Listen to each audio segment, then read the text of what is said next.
Good evening. I'll call the meeting to order at this time. I'd ask Councilman Travis Scott to please lead us in the invocation. If you will, please rise. Let us pray. Gracious and Heavenly Father, we come tonight before you, Lord, to make decisions on behalf of this community. Lord, we're so thankful for the wonderful citizens and the people that travel through our city daily, Lord. We thank you for the blessings, the beautiful weather that you've blessed us with. We pray, Lord, you'll be with each of us as we make decisions, and those citizens that live here that help us make these decisions, Lord. I also like a special prayer request for those in Raleigh, Lord, with the tragic loss of a young man, Lord, in a situation with law enforcement. It's very unfortunate, and we're waiting for answers. But Lord, we also just lift up their family during this time of loss, Lord. And I also would like to lift up our law enforcement as they make the decisions that are very difficult, that can have outcomes sometimes not as good as we think it should. But we understand that there are rules that each must follow. We ask for all these things in your holy name, Jesus. Amen. Amen. If you will please remain standing for the Pledge of Allegiance. I pledge allegiance to the flag of the United States of America and to the republic for which it stands, one nation, under God, indivisible, with liberty and justice for all.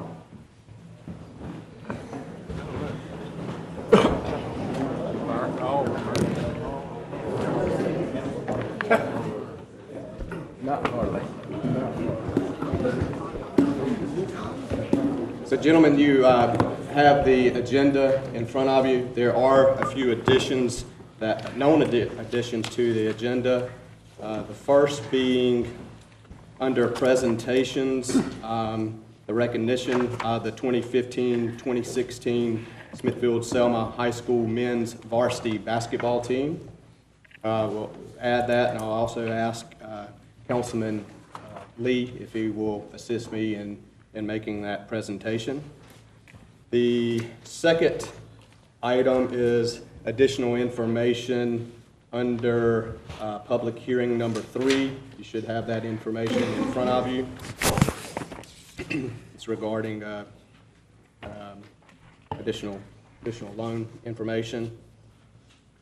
And then the fourth item to be added is item number 4 under business items, authorization to apply for SAFER grant that's through the fire department. Those are the only known additions that I have at present. Anything else? Mr. Mayor, I would like to talk briefly on the consent agenda number 4, talking about the bid, award, and contract approval. Can we add that to business item number 5? Yes, so remove item number 4 from a consent agenda. Is that correct? Yes, sir. Okay, and add that to business item number 5.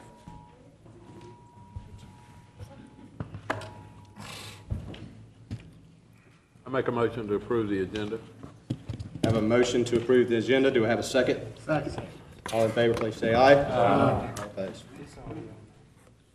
Motion carries. Okay. So our first item tonight is the presentation of the 2015 Officer of the Year Award. And so I'll ask Chief Scott to please come forward and help me with this presentation.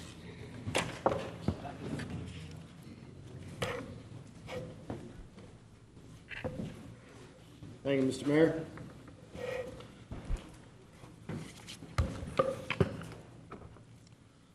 The police department recognizes one officer annually as Officer of the Year. This employee is nominated by a secret ballot completed by every member of the police department. The officer receiving the most votes is then reviewed by a recognition committee consisting of 4 lieutenants and the patrol commander. The committee then makes a recommendation for Officer of the Year to the police chief. I then have the final say in this award. The Officer of the Year for the Smithfield Police Department 2015 is Officer Rick Connerly. This is Officer Connerly's second time to receive this award. Officer Connerly first received this award for being Officer of the Year in 2013. He is a 9-year veteran of the Smithfield Police Department, being hired in February of 2007. He is a master police officer, a field training officer, He was previously a narcotics detective with our agency. He was also the District Attorney Officer of the Month in April of 2015. He is a drug recognition expert for the entire state of North Carolina. And for 3 months in 2015, he served as an acting sergeant on D Squad.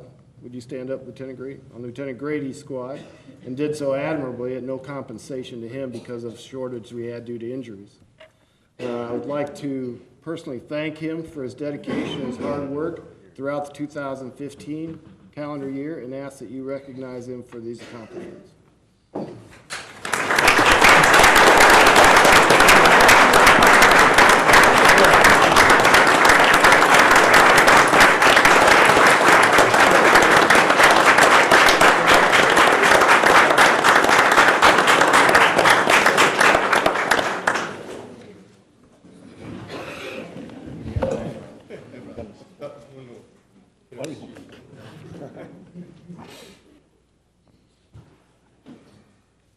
Congratulations, and thank you very much.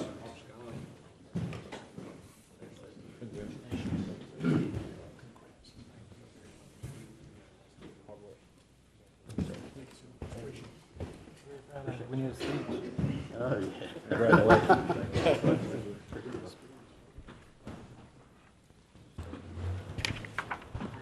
Mayor, I think we should ask Officer Conlon to give us a speech. He didn't hear you. Put it in order. Actually, Councilman, we recommended that. He asked me not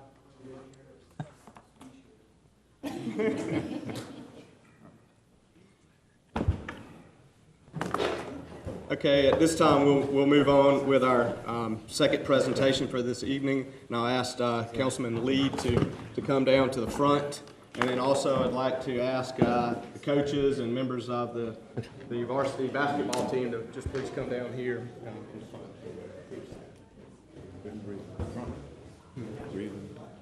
Oh, you can use those on TV, yeah. Once you read it here, and then we'll present it.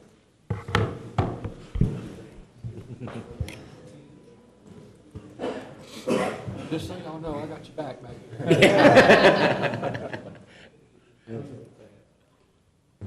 All right, good evening. It is a great honor and pleasure being a 1992 graduate of Smithfield Selma High School and also part of the basketball program when I was there to be able to recognize tonight the 2015-2016 basketball team. I'm gonna recognize them by reading a proclamation that we have. Proclamation recognizing the 2015-2016 Smithfield Selma Senior High Boys Varsity Basketball Team. Whereas the Smithfield Selma Senior High Boys Basketball Team under Coach Cuddington and Assistant Coach Holder is to be recognized and honored for their outstanding basketball season. And whereas this has been an exciting, hard-fought, and successful basketball season for the 2015-2016 boys basketball team. Whereas, by its extraordinary efforts, this dynamic team was successful in being named the Two Rivers 3A Conference champions and ending the season with an amazing record of 17-10. And whereas the team's accomplishments are consistent with Coach Cuddington's and Coach Holder's dedication to academic excellence, personal growth, and team unity. And whereas special commendation is due all team members and to Coach Cuddington and to Assistant Coach Holder. Now, therefore, the Mayor, Andy Moore, and the town of Smithfield, along with the members of the Smithfield Town Council, congratulates the Smithfield Selma High School, its varsity basketball team, its coaches, its athletic department, and all people associated with the basketball team for their outstanding accomplishments. And we have two proclamations that we're going to present to Coach Holder and also Coach Cuddington.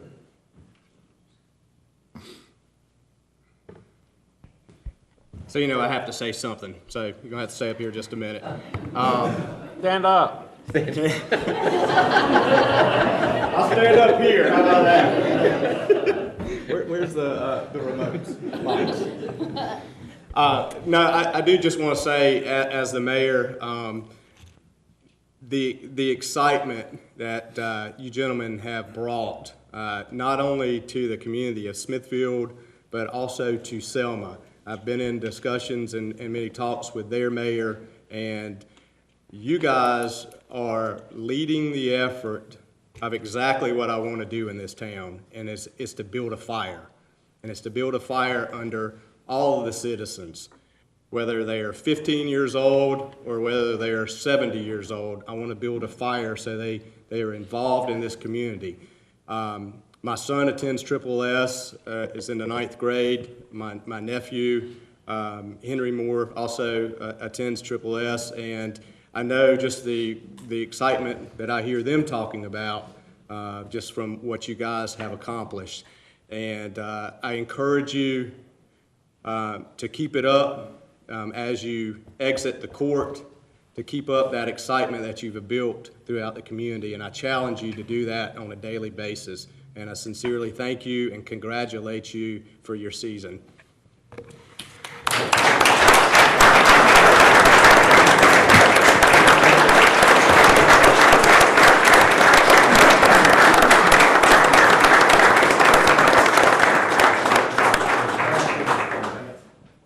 Y'all kind of slide in a minute. Slide back. We got to slide back now.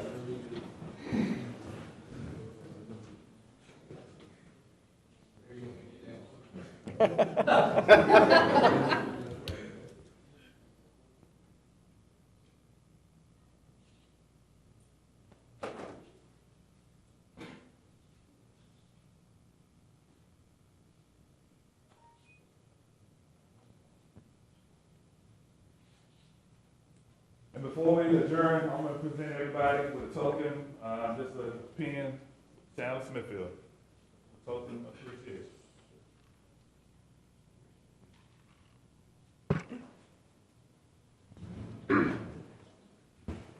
Most of the guys sitting on the council are Triple S graduates. 1989.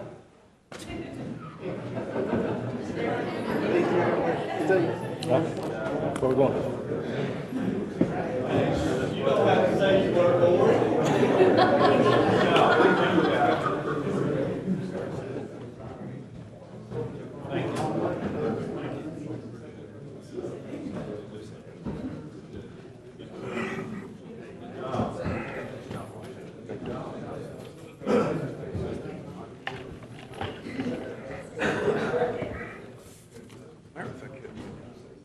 Huh? I don't know. You know, you weren't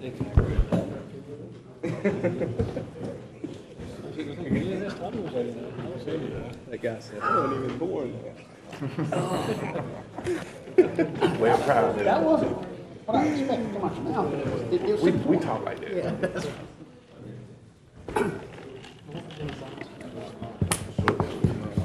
Oh, really?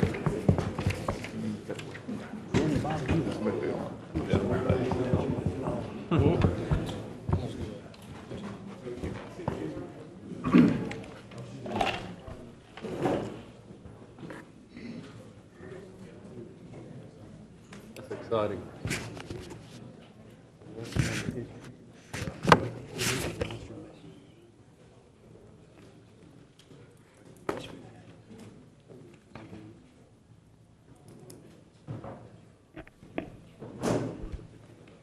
Okay, gentlemen, we'll move forward with the items on the agenda. The first item is public hearing RZ 1601 Royal Property. The applicant is requesting to rezone approximately 0.18 acre tract of land from R8 residential zoning district to the B3 highway interest, to the B3 zoning district, excuse me. The property considered for rezoning is located on the east side of Waddell Drive, approximately 120 feet north of its intersection with North Brightly Boulevard. The property is further identified as Johnston County Tax ID 1500531. This time, I will turn it over to Planning Director, Mr. Embler. And before we get started, I need a motion to open the public hearing. Second. I have a motion and a second. All in favor, say aye. Aye. All opposed? Okay. Mr. Embler? Swear in anybody? Okay. Let me reference you to where the property is located. This is US 301 North. This is the car wash. This is the Smithfield Chicken and Barbecue. We're talking about a parcel of land immediately behind that, approximately 65 foot wide and about 115 feet deep.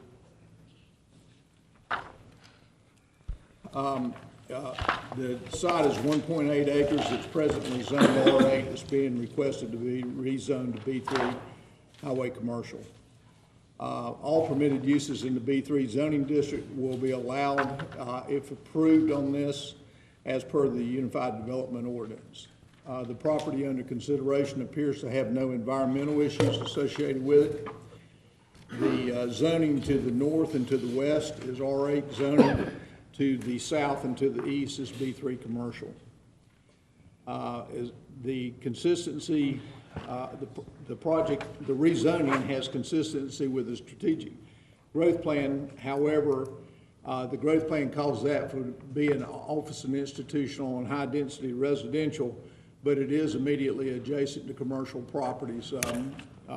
The growth plan is about 20 years of age right now, and the parcels in there adjacent to it have evolved into commercial properties. So this would be consistent because of adjacent commercial properties. It's consistent with the Unified Development Ordinance when it's developed in accordance with the ordinance, and it's compatible with the surrounding land uses, providing adequate buffers are incorporated as per the UDO. Fire protection will be by the town of Smithfield. There should be no impacts as far as schools and parks and recreation associated with the rezoning. The street frontage will be onto Waddell Drive. It's approximately 65 linear feet. Water, sewer, and electric will be provided by the town of Smithfield. You will find in your packet a list of findings that you must take into consideration for the approval of the rezoning. And as far as the planning department's recommendation, we recommend that the property be rezoned to B3 commercial. The planning board at its February the 4th meeting voted unanimously to approve the rezoning, and the town council is now requested to take under consideration and take action concerning the rezoning. If you have any questions, I stand open. Thank you, Mr. Emley. Any questions for Planning Director? Have you been contacted by any of the neighbors? No, sir. Councilman Ashley, I myself, I talked to the neighbor who's going to be adjacent to that property. His name is Keith Anderson. He works through the Johnston County school system. Actually, I talked to him again today. He was at Clayton High School. Basically, he said he had no problem with it being rezoned or anything, but the only concern is I think somebody ended up going into that house or whatever, and he said it's infested with cockroaches. I mean, infested to the point that when they came out, he said he threw away his clothes. Not right there on the spot, but he had to throw his clothes away. But he just, basically said that, I'm pretty sure the house is going to be torn down, but, if we can, have it exterminated before the house is torn down, because if that house is torn down, I mean, they're gonna go somewhere, and it's probably gonna be heading towards this property. So that was his only concern that he had. But his name is Keith Anderson. I think I was in high school with Keith Anderson. Different Keith Anderson. Yeah. About 75. He's a little older.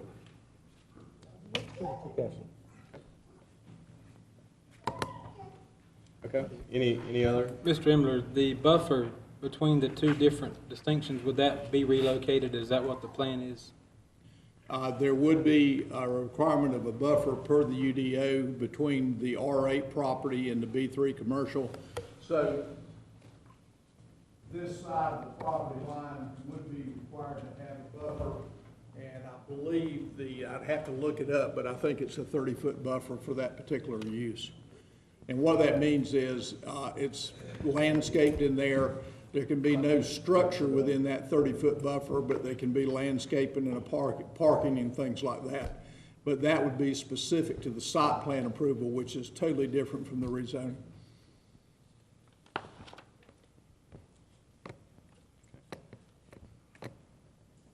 Any other questions? Can we, can we require them to do an extermination on that site as part of this? I will defer to the attorney on that, but this is rezoning. Rezoning it really doesn't have anything to do with the development of the property, but we surely can make the property owner aware if there's, when it's rezoned, and if there's a development plan come through, we'll put a note to make sure that it's, take a recommendation that it be fumigated. What requirements are there to demolish the house?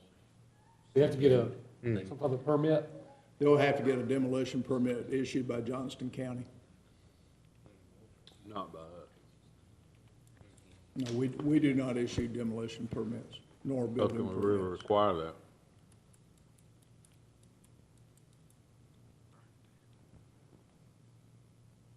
Bob? You can't require it part of a rezoning, I'm sorry. So, you know, this is just a rezoning, and there's no enforcement. If there is a problem out there with that unit, you know, you could have it inspected. But that's, you can't require it as a condition of rezoning, because you can't condition rezoning. You're gonna have to do it or not do it. That's right. Any other questions from the council at this time? Is there anybody in the audience that would like to speak for or against this?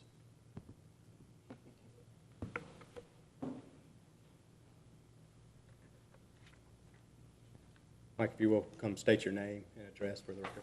Yeah, I'm Mike McClam of 100 Mariah Drive, 4/8, and I'm the owner of Sun Auto Wash and also a Triple S graduate in 91. So, anyhow, I want to say I appreciate you recognizing the Triple S basketball team, and glad they're doing good.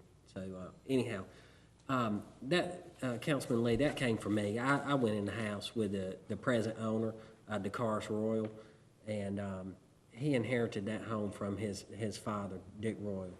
And when I went in the house, there were cockroaches all over in that house. And I had that conversation with Jerry Sellers, and he was going to speak with Mr. Anderson. And that's where that came from. And I'm happy to answer any questions about that. But the fact of the matter is, we employed a lot of young men and women at our car wash through the years since we opened in 2005, from the time they turned 16 until they decide what their other pursuits in life are going to be. And we're glad to have played a role in, what maybe a small part in leading them along to what their other noble pursuits are going to be in their life. And I appreciate you all hearing this rezoning request, but our intent is to tear that home down. And I do have a concern about the cockroaches getting into the other homes around there, because we want to be a good neighbor as well. And so what steps we need to take, we're happy to do that. Because I own the building right there adjacent to it too, so I don't want it coming over on our property. So anyhow, I'm happy to answer any questions that you may have. And Dan Simmons is my engineer. He's here as well. So if you have any questions or concerns, I'm happy to address that. Any questions? Mr. McClam? Okay. Thank you, sir. Anyone else wanting to speak for or against? Mr. Snyder? Okay, all right, okay. All right. Mr. Embler?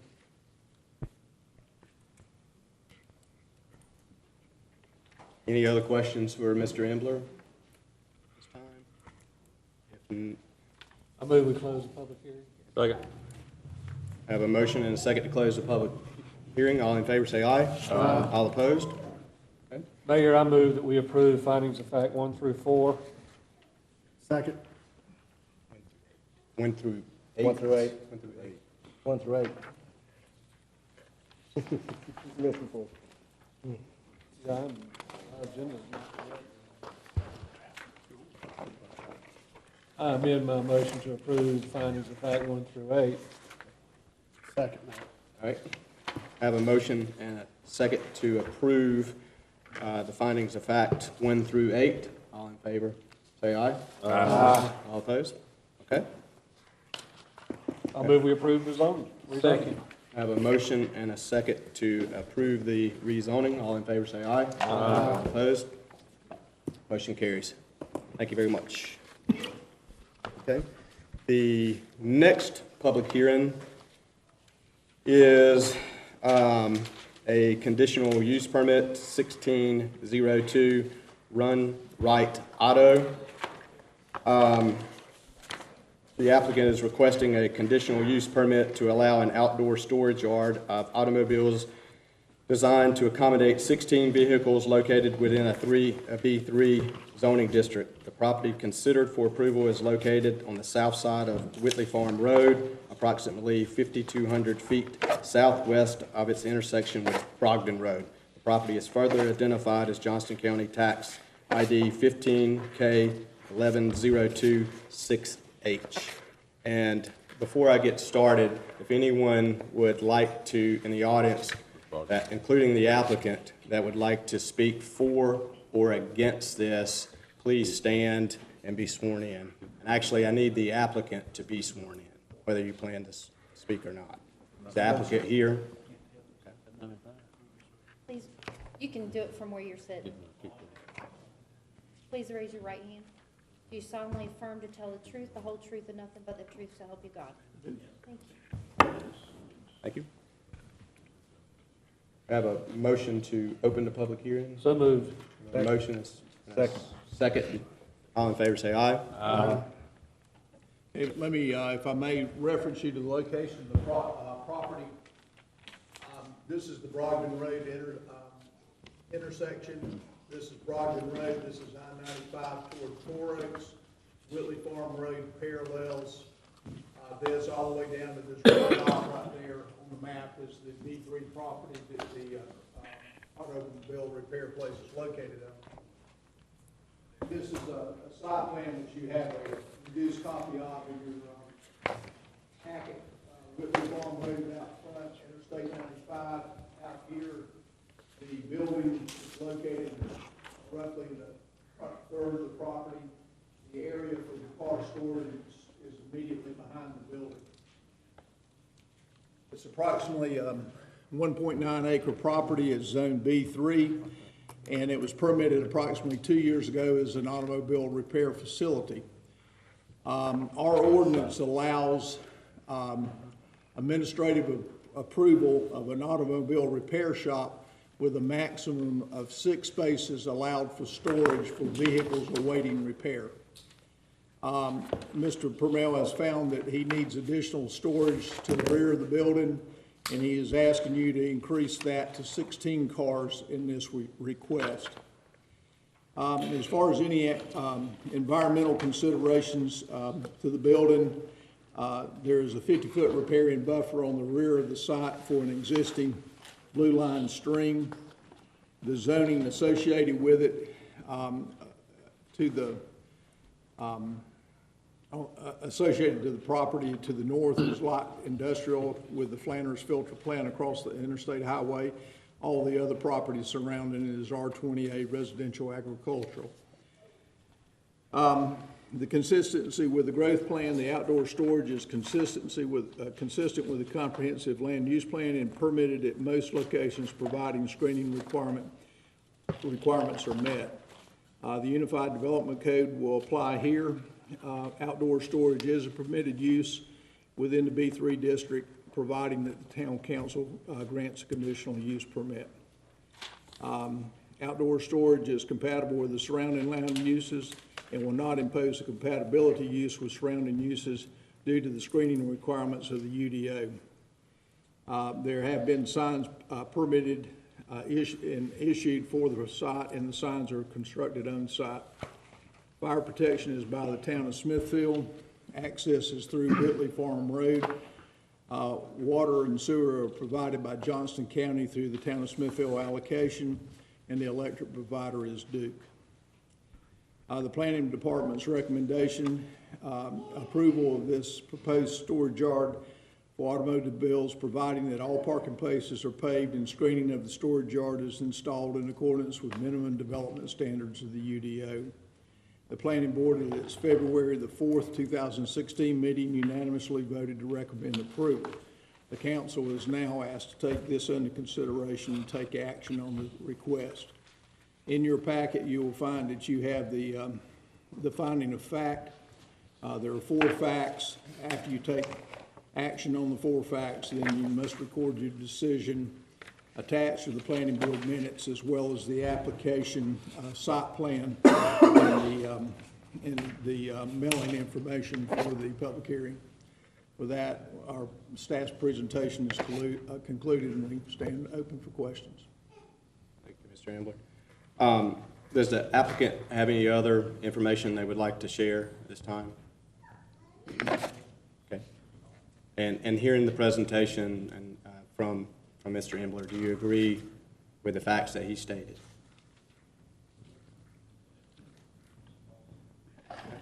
Anyone else in the audience that was duly sworn like to speak at this time? Sure. If you'll come up, please.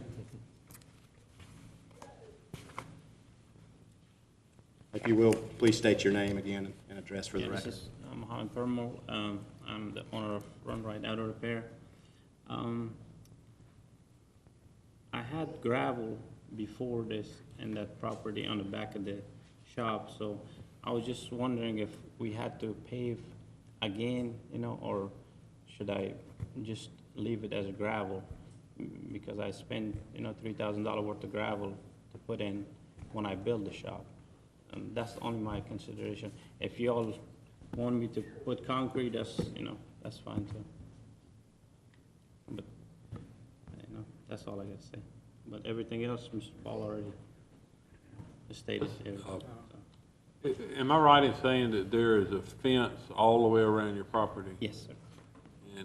And what we're doing tonight is allowing you to store cars inside the fence? Yes. And there's gonna be another fence built on the side of it too, so you can't see the cars in the back of the shop. Have there been any violations of the ordinances for storing vehicles on this site? I guess they told me one time that, you know, you can store too many cars there, but I deal with a lot of dealers, and they bring a load of cars, and I can't tell them, you know, you can't drop 3 cars and then take the rest, and when I finish with it, you bring it back, because, you know, that's not business-wise. But yeah, they told me before one time that, you know, I have to get this approved in order for it to, you know, be, I guess it got to be right. So I just want to do it right. Whatever y'all consider, that's fine with me. This rezoning is helping you. Yes, yes, sir, yes, sir. Be able to operate your business. Do you need more than 16? Is that enough to try to go ahead? That should be enough for now, yes.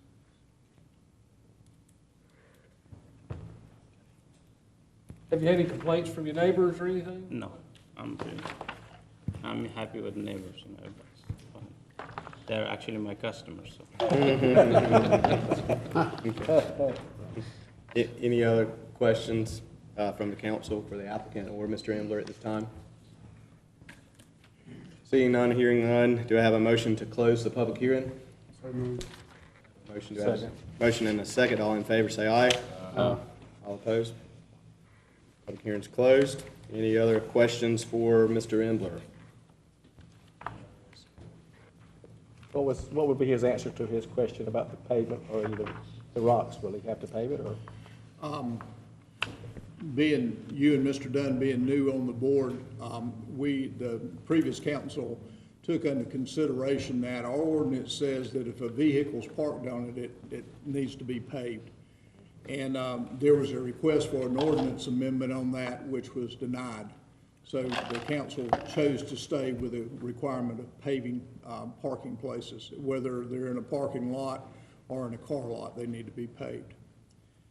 And one other thing that I would just mention, Mr. Permel was cited for a violation, but he willingly took care of it. He removed the cars from the premises and has been in compliance ever since. So. Mr. Chairman, what was the planning board discussion on this topic? Anything? I'm sorry? The planning board's discussion on this topic. Mr. Helmer conducted a planning board meeting. I was not there specifically. Was there anything of issue, Mark, that was brought up by the planning board?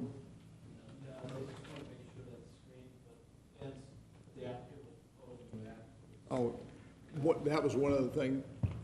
As far as fencing, you can't see it too well on the drawing, but there is a choice on this side of the building, which would be the river side of the building. He's going to put an opaque fence either here or in the front of the building or the rear of the building. That's his choice. And if you look real hard, you can see the note that applies to that. And then on this side of the building, there would be an opaque fence. And the rest of the property, it's contained inside the property and not on the perimeters. So there would be an opaque fence there. And that's for the purposes of screening it from Whitley Farms Road as well as I-95. So he realizes if we approve this, that he's got to have a screen, is that correct? Yes, sir.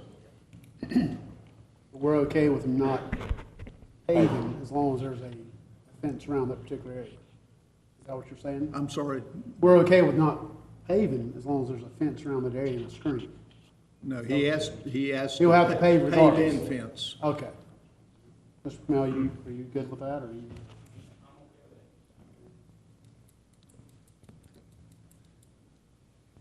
Any other questions? All right. Gentlemen, you have the findings of fact starting on page 31 in the agenda. We can either go through those individually, or I can entertain a motion to approve or deny all at one time. I'll move to approve 1 through 4. Second.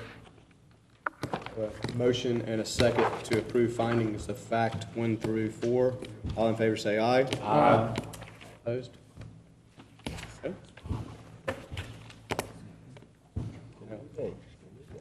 Move we approve the rezone. Yep. Second.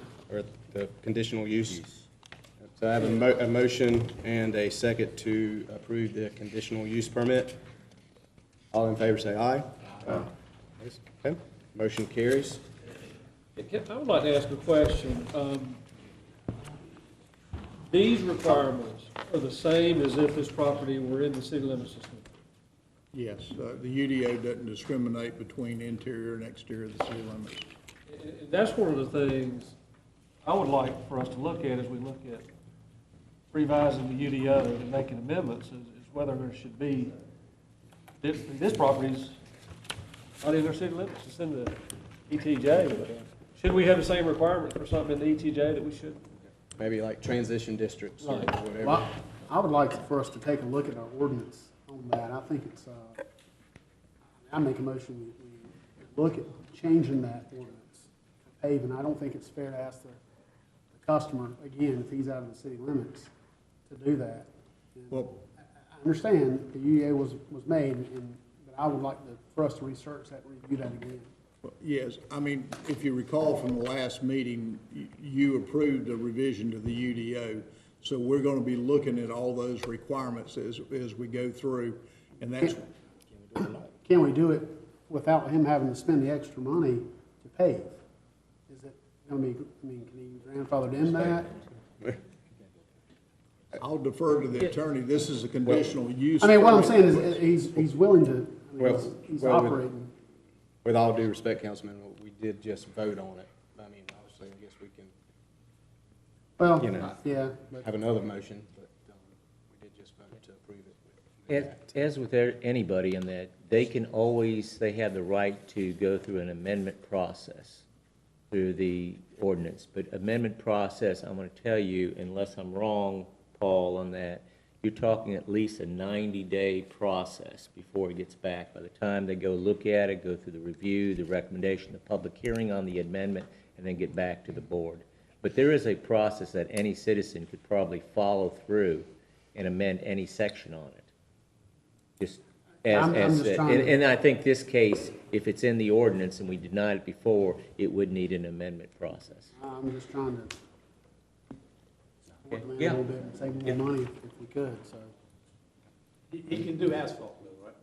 Lots cheaper. than As concrete. long as it's paved, it can be asphalt, Lot concrete, cheaper than brick. concrete. But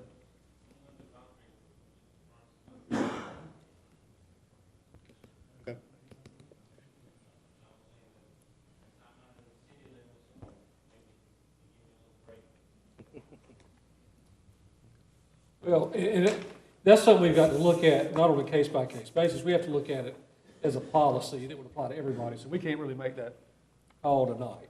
No. Sorry, that may affect you negatively.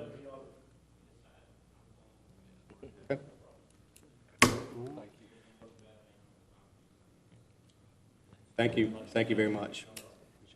Okay. Pause that all? That's it for this one, correct? Okay. All right, we'll move on to public hearing number 3. I'll ask Mr. Seiler to please come forward. The financing of water sewer projects and approval of resolution number 577. And remember, there is some additional information that was passed out. We have on this. This is a public hearing, so I'll entertain a motion to open the public hearing. So moved. Second. Have a motion and a second by Councilman Lee. All in favor, say aye. Aye. All opposed? Okay.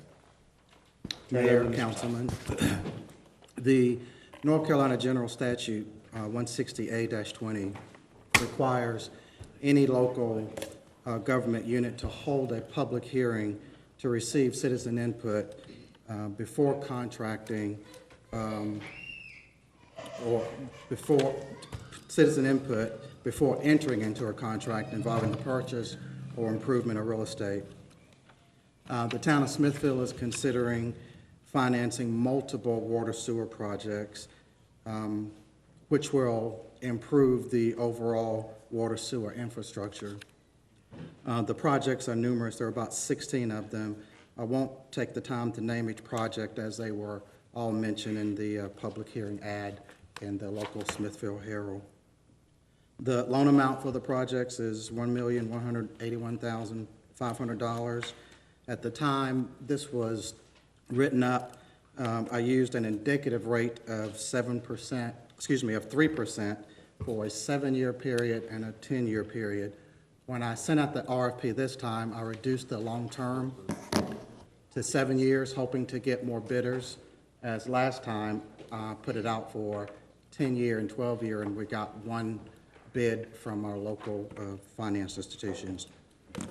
So I've given you data on what the payment would be at an indicative rate of 3% for a 7-year term and a 10-year term.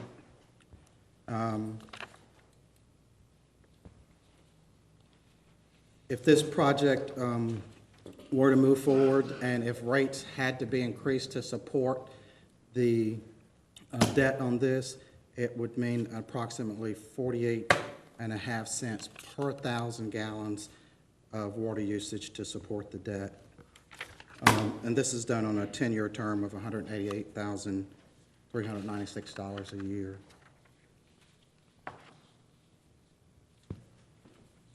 Any questions? Questions from the council? Actually, I had one question. Should I ask it earlier? But the purchase of the backhoe, is this an additional backhoe? I mean, I know we talked about one in the budget. Correct.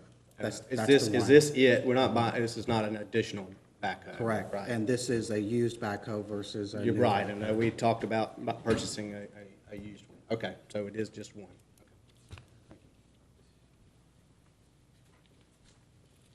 Is there anything in here that's not in the budget?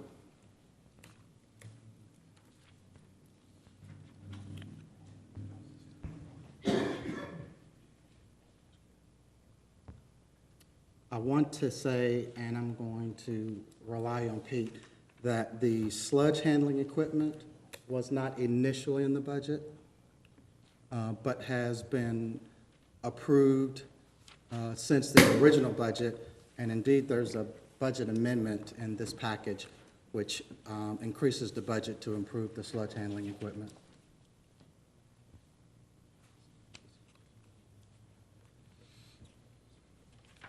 I'm not so sure I follow. So all these expenditures have been previously approved. We're just now seeking the financing. Correct. Yeah. And even this, we may not have discussed the sludge handling equipment, I guess I'm understanding you correctly, during our budget planning process, but we have since then discussed it and approved it. That's correct. That's what I meant. This is a long term that we're going to get back on investment, and I think we all remember talking about that. If once we get this in, then we press that sludge down, it's a lot cheaper to get rid of. And we think we have a return on the investment once that unit's in. Any other questions, Mr. Seiler? This time, I will ask for a motion to close the public hearing. Close the public hearing. I have a motion and a second by Mayor Pro Tem Ashley. All in favor, say aye. Public hearing is closed. Any additional questions for Mr. Seiler? I think we need to make a motion to award the lowest bidder, BB&T. Initially, you have to make a motion to approve the resolution to place application with local government commission. So the resolution begins on page 57 of your agenda package. Do I have a motion to approve the resolution? I move we approve the resolution. Second. I have a motion and a second. All in favor say aye. Aye. Opposed? Okay. We're gonna. Now, Travis. No, that's a separate resolution. Thank you. At this time, I'd like for council to consider consideration to award to the lowest bidder on the water sewer projects of $1,181,500. This information was not available at the time the package was sent out, so I want to thank you for considering this at such a late stage. I do want to take the time to go through the bids since you were just given this information yesterday. An RFP was sent out to banks asking them to please make bids on a 7-year term and a 10-year term. We got back 2 bids offering a 7-year commitment, and then one of the 2 did offer to extend the loan to a 10-year term. BB&T was the lowest bidder in each case with a 7-year interest rate of 1.79%. Again, they were willing to go 10 years at a rate of 2.06%. It is my recommendation that we go with the longer term and the lower payment. Since we're in the process of doing a water sewer rate study, if rates do have to be increased, the higher your payment obligation, the higher you're going to have to raise your rates. So it is at the board's discretion. We can certainly do a 7-year term if the board so desires, but my recommendation is to do a 10-year term. Unlike the public hearing, the 10-year payment was at $137,000 estimate. With the lower rate being offered by BB&T, the annual payment would be $131,000. What page are you on? It is the handout that you were given outside of the packet. Handout. The handout. That's what I got, but.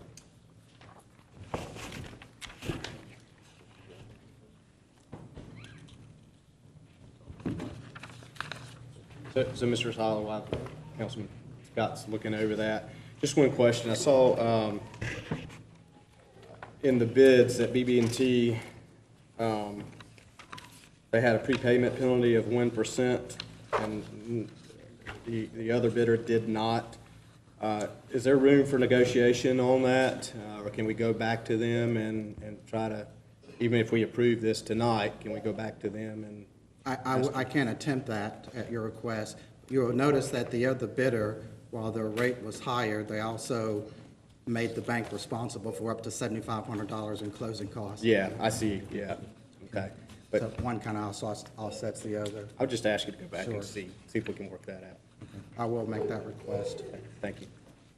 Greg, this is, like the other one, this is all kind of conditional based on LGC's approval. Absolutely. So the bank is aware of that. Absolutely. And the approval they make is conditional.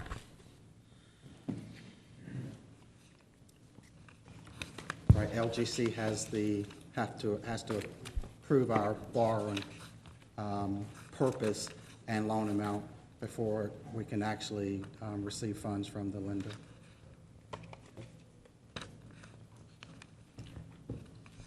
Any question on the package before you?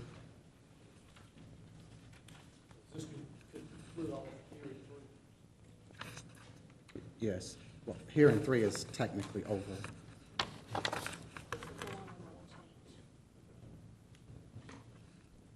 Any other questions for Mr. Seiler?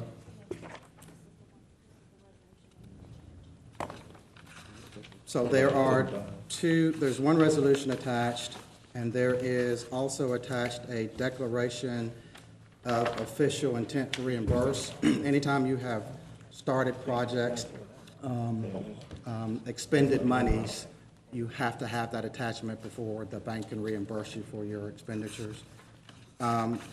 If you approve the resolution, item number 3 of the resolution mentioned the finance officer hereby authorized.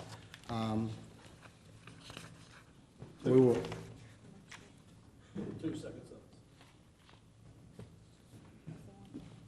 I'm sorry, number 2, second sentence, we want to change that, if I'm not mistaken, to town manager, interim town manager, or mayor to be authorized to sign off on that contract. Not or mayor. Mayor and someone else, right? I was trying to get you out of it. Yeah, that's fine. That's fine, as long as I'm not signing it on my own, I was right? just having you as the fallback. Okay, all right, just want to make that clear. I'm not so sure I can repay $1.1 million. No, I'm fine with that. Mr. Mayor, I make a motion, we approve resolution number 580-07-2016, approving financing terms and declaration of official intent to reimburse. Okay. Second. I have a motion and a second. All in favor say aye. Aye. Opposed? Motion carries. Thank you. Thank you very much.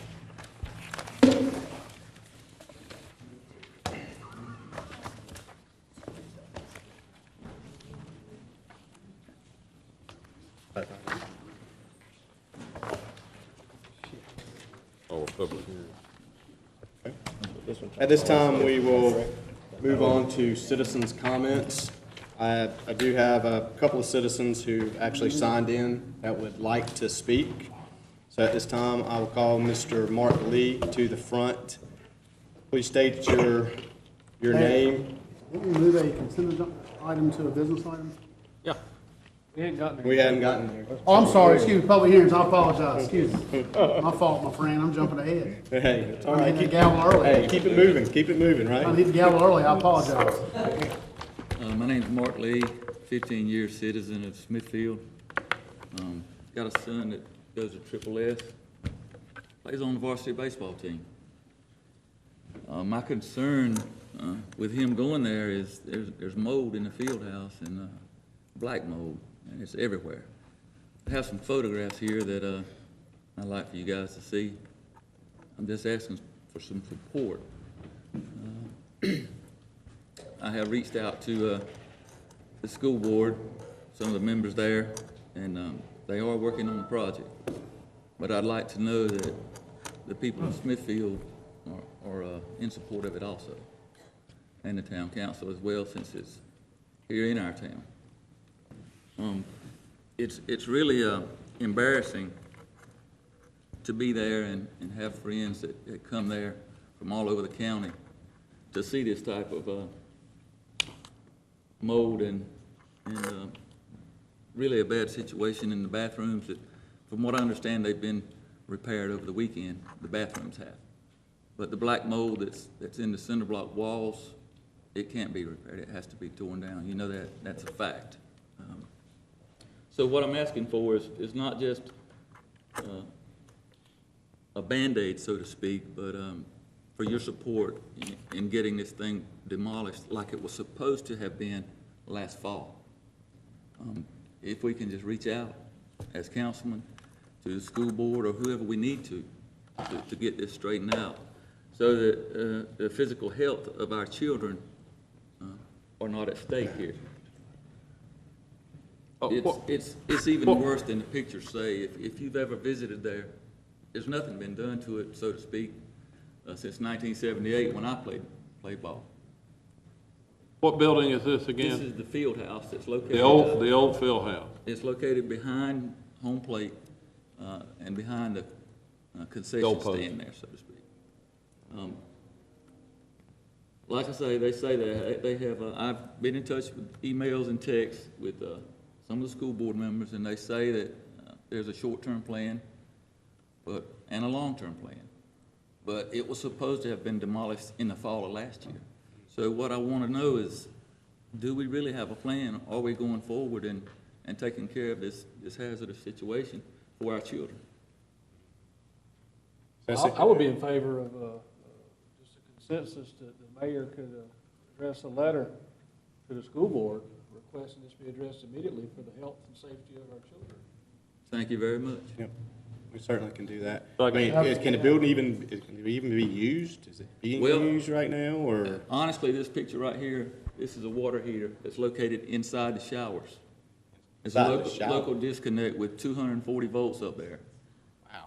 That's a wet room, and electricity and water do not mix. Our children are there.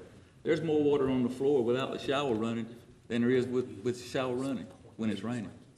It's rained so many days and over a period of time that nothing can be done now. It's too far gone. And that's what I want, take care of it and not Band-Aid it anymore. Yep. For the children. Well, As well as for your friends and our friends that come to Smithfield and want to be proud of something instead of ashamed of it. Okay. But anyways, thank you for your time. Thank you for what you do here. So Mark, I'll ask the clerk, does she have your contact information, email and/or phone? Because what I'd like to do is kind of get some bullet points from you so that when I draft a letter, I can put some of those bullet points in it. So if you can just share your information, and if it's pleasure of the board, we'll get a letter drafted, as well as probably make some phone calls as well.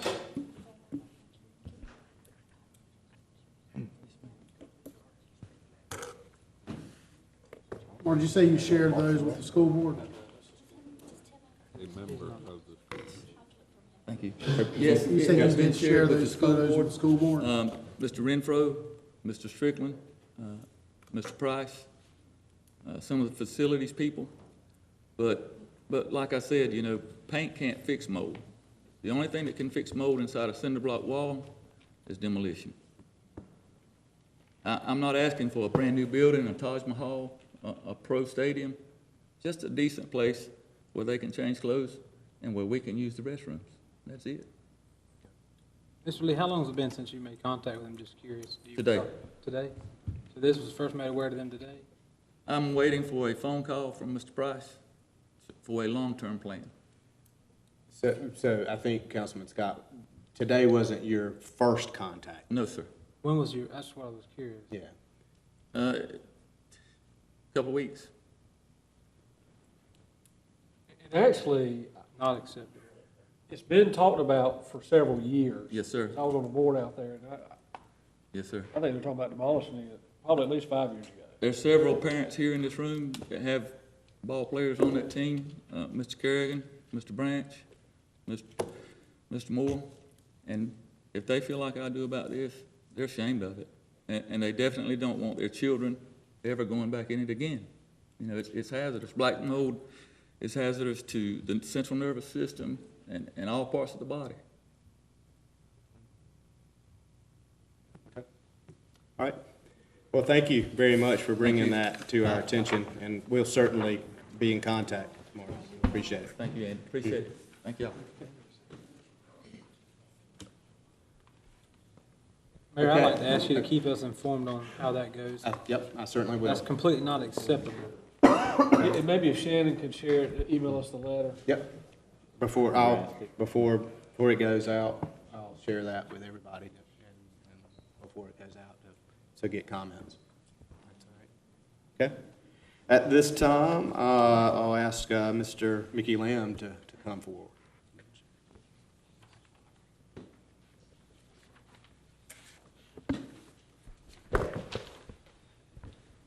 My name is Mickey Lamb, 4001 Highway 301 South, 4 Oaks. Good evening. I'll be as brief as possible. Last month, Tony Nixon appeared before you to express concerns about the Smithfield Planning Department. I did not know at the time I would be before you with major issues of my own with the landscaping department, the planning department. On February 17th, 1 week after purchasing a small existing building in West Smithfield, our nightmare began when my wife went to the town hall to turn on water and sewer to the building. During my wife's interaction with Mark Elmer, she felt she was the victim of gender harassment, and Mark made unwarranted threats and threats of future harassment towards our business. He pointedly told her he harassed other businesses, including at nighttime, riding by their parking lots after normal business hours. Note, he never mentioned the need for a zoning permit. In addition to the personal harassment, she was informed by the UDO, our need for 200-plus plants and shrubs, some weighing 400 pounds each, all in an area with no other landscaping and multiple planning violations. I called Mark that afternoon to inquire.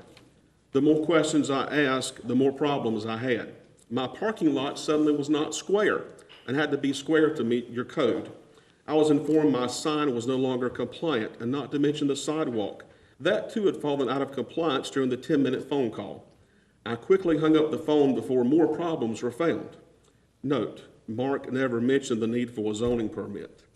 Our $125,000 building will have more landscaping than the Smithfield Town Hall, which does not meet your own UDO code.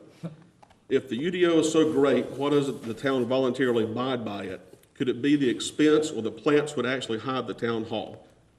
Last Thursday, 8 days after our nightmare began, my wife and I met with the town manager, Tim Kerrigan, and Paul Embler to file formal complaints against Mark and Paul. I was promised last Thursday by the town manager there will be no further retribution from Paul and Mark. Note, we were never told we needed a zoning permit. But now, gentlemen, the gloves are off. Yesterday, Paul Embler called in a tip to the county building inspections office saying we didn't have a zoning permit from the town. All of our county permits were no problem, just a zoning permit from the town. An inspector from the county responded and issued a stop work order. We were never contacted by the town, a phone call or email, that we needed a zoning permit. All of our interaction was immediately met with landscaping demands, which we were told had to be completed in 2 to 4 weeks or a water and sewer will be turned off. And Mark said if the town had electrical service there, we have Duke Energy, they would also cut off our power. They also said they will not allow us to move into our building or allow us to open until all the landscaping was complete. Not once have we said we would never landscape or not meet your UDO code, yet we were threatened. Smithfield tries to tout itself as business friendly. You have 443-page UDO, 33 pages of landscaping, 1 page for building design. Where are the priorities? How many complaints and acts of retribution will it take before you realize Smithfield will never be business friendly when your gatekeeper said to us and probably others, I'm quoting, "That's the problem with small business. All they want to do is make a buck." I refuse to apologize for being a business owner who wants to be profitable, pay our employees well, and give back to the community. I will not apologize for standing up against the planning department bullies who you know are a problem. Tonight, I call for the resignations of Paul Embler and Mark Helmer. If not, the council needs to strip their enforcement action so they cannot continue to harass other business owners in our town. My wife and I feel threatened. Our town leaders are not protecting us as promised just 5 days ago from harassment and retribution from 2 of your own town employees. It can only get worse. Therefore, we've been forced to request intermediary steps and for these 2 men not to be on our property without being accompanied by police for our protection. Since you will not protect us, do we need to get a restraining order? Surely more harassment, more retribution, and more problems will now be created for me and my family because I've stood before you tonight. Gentlemen, help small businesses like me in your town. Don't let little men given little power make big problems. Absolute power corrupts absolutely. Thank you for your time. Thank you, Mr. Lamb. So we are looking into these issues, and so staff is working on that, and hope to have some resolution to some of the concerns that Mr. Lamb brings toward us to us this evening. But I will not go into specifics tonight, but we are in the process of looking at our UDO and updating our UDO. We actually approved last month to hire a consultant to look at that. So what I would like, though, is instead of just having the consultant and town staff working on that, recommendation of the manager is to appoint a committee with a few council members to serve on that, and then possibly get a couple of business owners in the community to also serve on that committee, so that we're getting input up front, and then instead of waiting to the very end of the process and it's brought before us. So if it's okay with this board, I would like to appoint that committee tonight. And I'm asking for any volunteers, at least probably 2 members of the council, and then we can go further and appoint other people at a later date. And you and I talked about it. I'll be glad to serve on it, but I'll tell you, I get more complaints about the landscaping requirements than anything else. We need to start with the landscaping requirements. That needs to be priority number 1 in looking at this UDO. I 100% agree. Yep. So you're agreeing to serve on the committee, Councilman I will Ashley? agree. Do you have another volunteer? I will. Councilman Dunn? Yeah. Okay. And one thing that, maybe I'm not going too far here, but I would like to ask Mr. Manager, if you can ask our planning department to just do some benchmarking as part of this process. And I just use this as an example because I know we just opened recently a Family Dollar store here in Smithfield. And I know Selma just recently opened a Family Dollar store in Smithfield. And just for some benchmarking purposes, I'd like for staff to take those plans and let's talk to some of our surrounding towns, i.e. Selma, Benson, Clayton, 4 Oaks. Take the exact same plan and ask them what it would take from a landscaping standpoint to open up. And it should be very simple, and I'd like to see it just in a spreadsheet, if I could. And I would think it'd be something fairly simple to do, but if we've got that many pages of landscape requirements, it probably is pretty difficult to figure out. So I agree with Councilman Mayor Pro Tem Ashley that that's where we need to start by looking at this. So I appreciate you gentlemen agreeing to serve on it. Another thing I would suggest we do is you go through this process to possibly ask staff or have information provided from some of the other municipalities in the surrounding area of what their UDOs look like, to see where we are standing-wise with restrictions compared to to other municipalities in the area to see where we stand. This is all, we jumped ahead. I think I had all this in the manager's report and that, and add on to what you said there, that I've already had conversations with the consultant that that's part of the requirements that we need to look at. And so they're expecting that, and really need the committee to take a look at those. So that's underway. That'll be part of it. Well, and that's good, and I think we can actually get copies of UDOs, but if the consultant and that job is gonna take a year, that's a lot of businesses that need to be looked at now. So I think we need to go ahead and get started on some of this. Yeah, a lot of this, and I guess Paul, correct me, we're not looking, we're talking about a fast time schedule. I think if you look in the report here, we're hoping that, and he says he could have this thing finished between September and October. Because Well, a lot of that they already have. Can we hold everything in abeyance, No, all no. building permits and site plans in Well, abeyance? that's called a moratorium on that. That's called a moratorium. I'm not disagreeing that it's gonna take some time, but the process has started. And the process is, it's all gonna be how fast you all work and go over this stuff. And yes, I think it's a good point. If you wanna start at the landscaping, that's your prerogative. Mr. Mayor. And, there's another way. I mentioned earlier that any citizen could go ahead and amend the ordinance. You don't want to do this, but there's a possibility you could amend sections of this thing at a time, and consider that. As you go through the process, you take a look at what the other communities do. This is what you come up for Smithfield, and maybe we want to amend this section first. Speak up. Mr. Mayor, I'd like to make a few comments, if appropriate. First of all, I'd like to apologize to Mr. Lamb and his family based on what was stated tonight, and it's very concerning to me. He is a business owner, has experienced these types of things.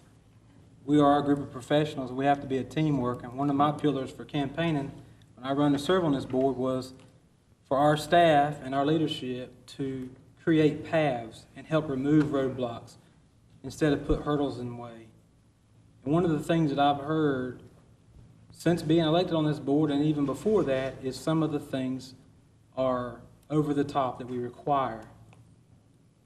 I appreciate Mr. Lamb's boldness to come before the council and share these with us and give us an opportunity to fix this. I would like for us to entertain a motion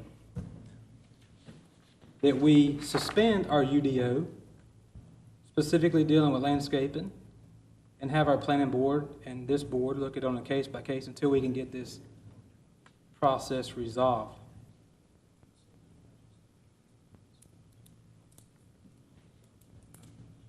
All right, can I be the bad guy? And then bring it to the attorney. And I'm not disagreeing, but in all experience, you're calling for a moratorium on this section or whatever. And if you're calling for a moratorium to stop and suspend that part of the ordinance, it usually has to follow by a determined public health and safety matter. You can't just have a motion tonight. You'll have to have a public hearing on the matter and follow through with the public hearing and tying it back to a public health and safety. Just passing that on, it's just not simple. We just can't take an ordinance and say, all right, we're suspending the enforcement of that ordinance right now. Especially an ordinance document that deals with public health and safety. Something else may be different. Well, how many site plans that involve a landscaping ordinance arise every month?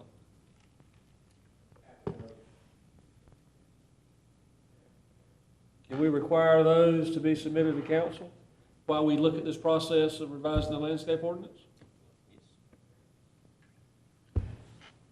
Scott, may I offer a friendly amendment to your motion that we require all landscaping requirements for site plans be submitted to us via email? It's still not going to relieve the stress that each person is going to be faced with.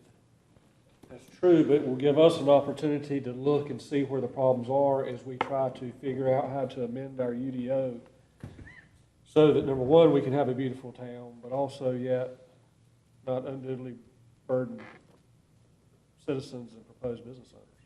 Or would it be appropriate to the committee members to receive those until we move forward?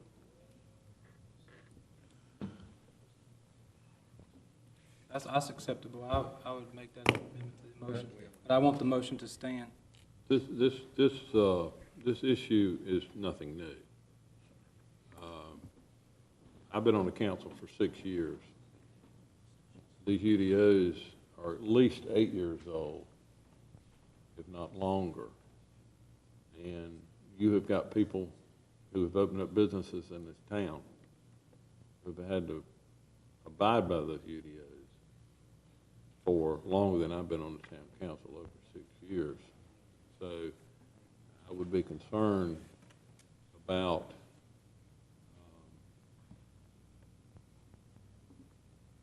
making judgments on an individual basis when we have a UDO in place that requires certain mathematical formulas or whatever, depending on property and buildings. This is something that has been talked about ever since I've been on the council. We're supposed to be going through this process for as long as I've been on the council, and it hadn't been done. And I expressed my concerns to Mr. Freeman last week that we've agreed to pay a consultant to come in to do this, and we don't know. At that time, we didn't know if we were going to get more restrictive ordinances to do with things like this, or less, or whatever. I'm glad to see that we've gone down the road of putting some councilmen on there, but it's a complicated process that has been going on for not just since you've been on the council, it's been going on since before I was on the council. And I don't know that rescinding that ordinance by allowing the council to look at it and make a judgment on each one individually is appropriate. Well, and I'm not advocating that we don't change them. I need to interrupt here. And I'm not talking about an ad hoc miscellaneous application of rules, but we got to understand, our planning department, in fairness to them, they have a set of rules that were passed by this council, previous council, and that's what they have to operate on. You know, All I want to do is monitor to see how best to, I'm not asking to grant someone an exception and someone not. I want to see really where the problem lies. Are we requiring 50% too many bushes? Are we requiring too many bushes in an off-highway setting? Too many on a highway setting? So Mayor Pro Tem, what I understand, you're not asking to, like you said, by having these come before us, you're not asking for us to make the decision on how much. Oh, no, I just want to monitor. I want to see what we're doing. Research what's causing the issues, correct? Yes, right. Okay, Jim. Okay, I think you want to say something, so let me. I gotta jump in, I've gotta jump in here as professional or whatever. You're bordering very closely, and Bob and I have met today on that, and we have scheduled for you an attorney-client closed session surrounding this matter. And the simple matter is that we have a citizen here who's made some claims and things of that sort, and I think you all need to hear from a liability standpoint, a risk, and this discussion needs to take place from that, of where we stand before we move forward with any decision that you made. I just say that as being prudent, and then you can go from there, but we need to present to you what we have, what we've looked at, what's considered public, what's considered personnel, what's considered allegations, and we need to know that this is very well, the individual can decide to take court action, legal action. So you need to know where you stand from that standpoint before we make any, and that's my recommendation. Well, I was going to say that, you know, we've had some pretty strong allegations made tonight. Understood. By Mr. Lamb, and I think that's prudent, as you said, that we do hear those. Might also add that one of the things I learned early on when I got on the council to do with what we're talking about here is that you can ride around town and see a bunch of businesses that don't have what we're talking about. And they, for whatever reason, and I'm using a layman's term, they were grandfathered in. They didn't, they bought a building and didn't change the use of it. And there's a lot of devil in the details, so to speak, about what we're talking about, which certainly could make people feel like they're being forced to do things that other people in town are not being forced to do. So it's not a simple answer. I would agree, and I think that we should table our conversation right now and have some conversation with, a further conversation with the acting town manager before we make any decisions on this. I agree with you wholeheartedly. But I will also, Harry, I've been on this council 4 years and a couple of months. We have talked about the UDO being a living, breathing document. We've talked about the landscaping problems the entire 4 years I've been on here. I just want the impetus to get moving. We need, and hopefully this will be, irrespective of the allegations and the things made, we need to move on this. And that's all I want to do. We need, as a council, we need to move on it. I don't disagree with that at all. I think I'm fine with tabling any further discussion. we've got some meetings coming up. I mean, before our scheduled meeting next month is certainly something we don't have to wait a month to act on. We could possibly do something in our next meeting. Motion stands. Have a second for that motion? Second. I don't know that you can legally pass a moratorium. You can't. Right now. So, I mean, Now, my question is, I mean, you were saying, that's where you need to step in, Bob, are you saying we can or cannot? I mean, you made a motion. I do not think, seconded. I don't think you can. There were about. Do you think, or can we not? I do not think you can. Because there were a series of cases, things passed about 7 or 8 years ago. I don't have total recall of that stuff 7 or 8 years ago, off the spot. But there are strong limitations on how you do a moratorium. Just like Jim says, I would hate to quote you what they are. Jim's tried to quote you what they are. But I'd hate to quote you what they are, but certainly we could research that rather quickly. But from instant recall, I don't know. I would not go into doing a moratorium immediately. If you want to look at this very quickly, that's fine.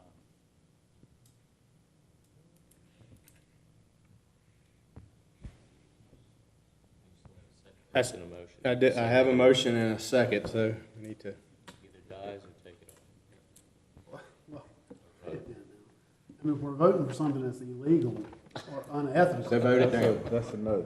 That's what I said.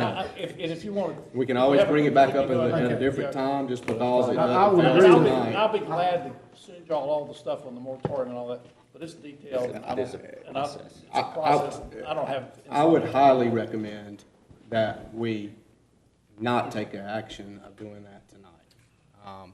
Last thing I want to do is to bring additional lawsuits to the town.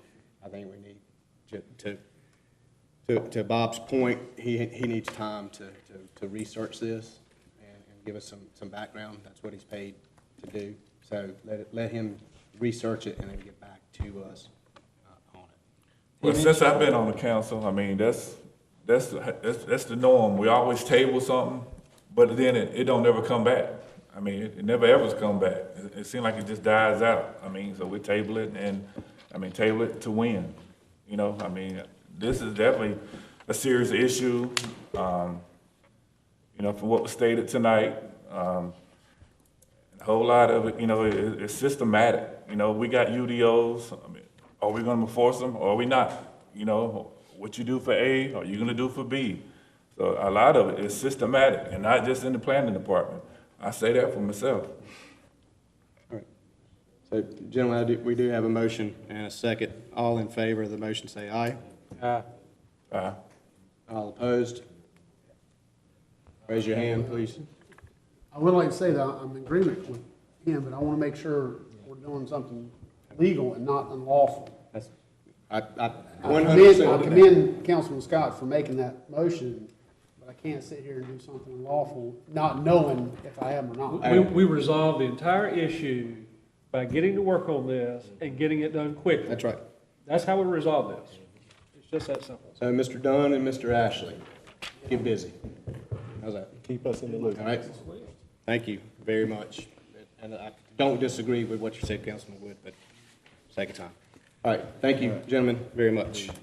Do I have a motion, moving on now to the, oh, sorry, is there anyone else in the audience?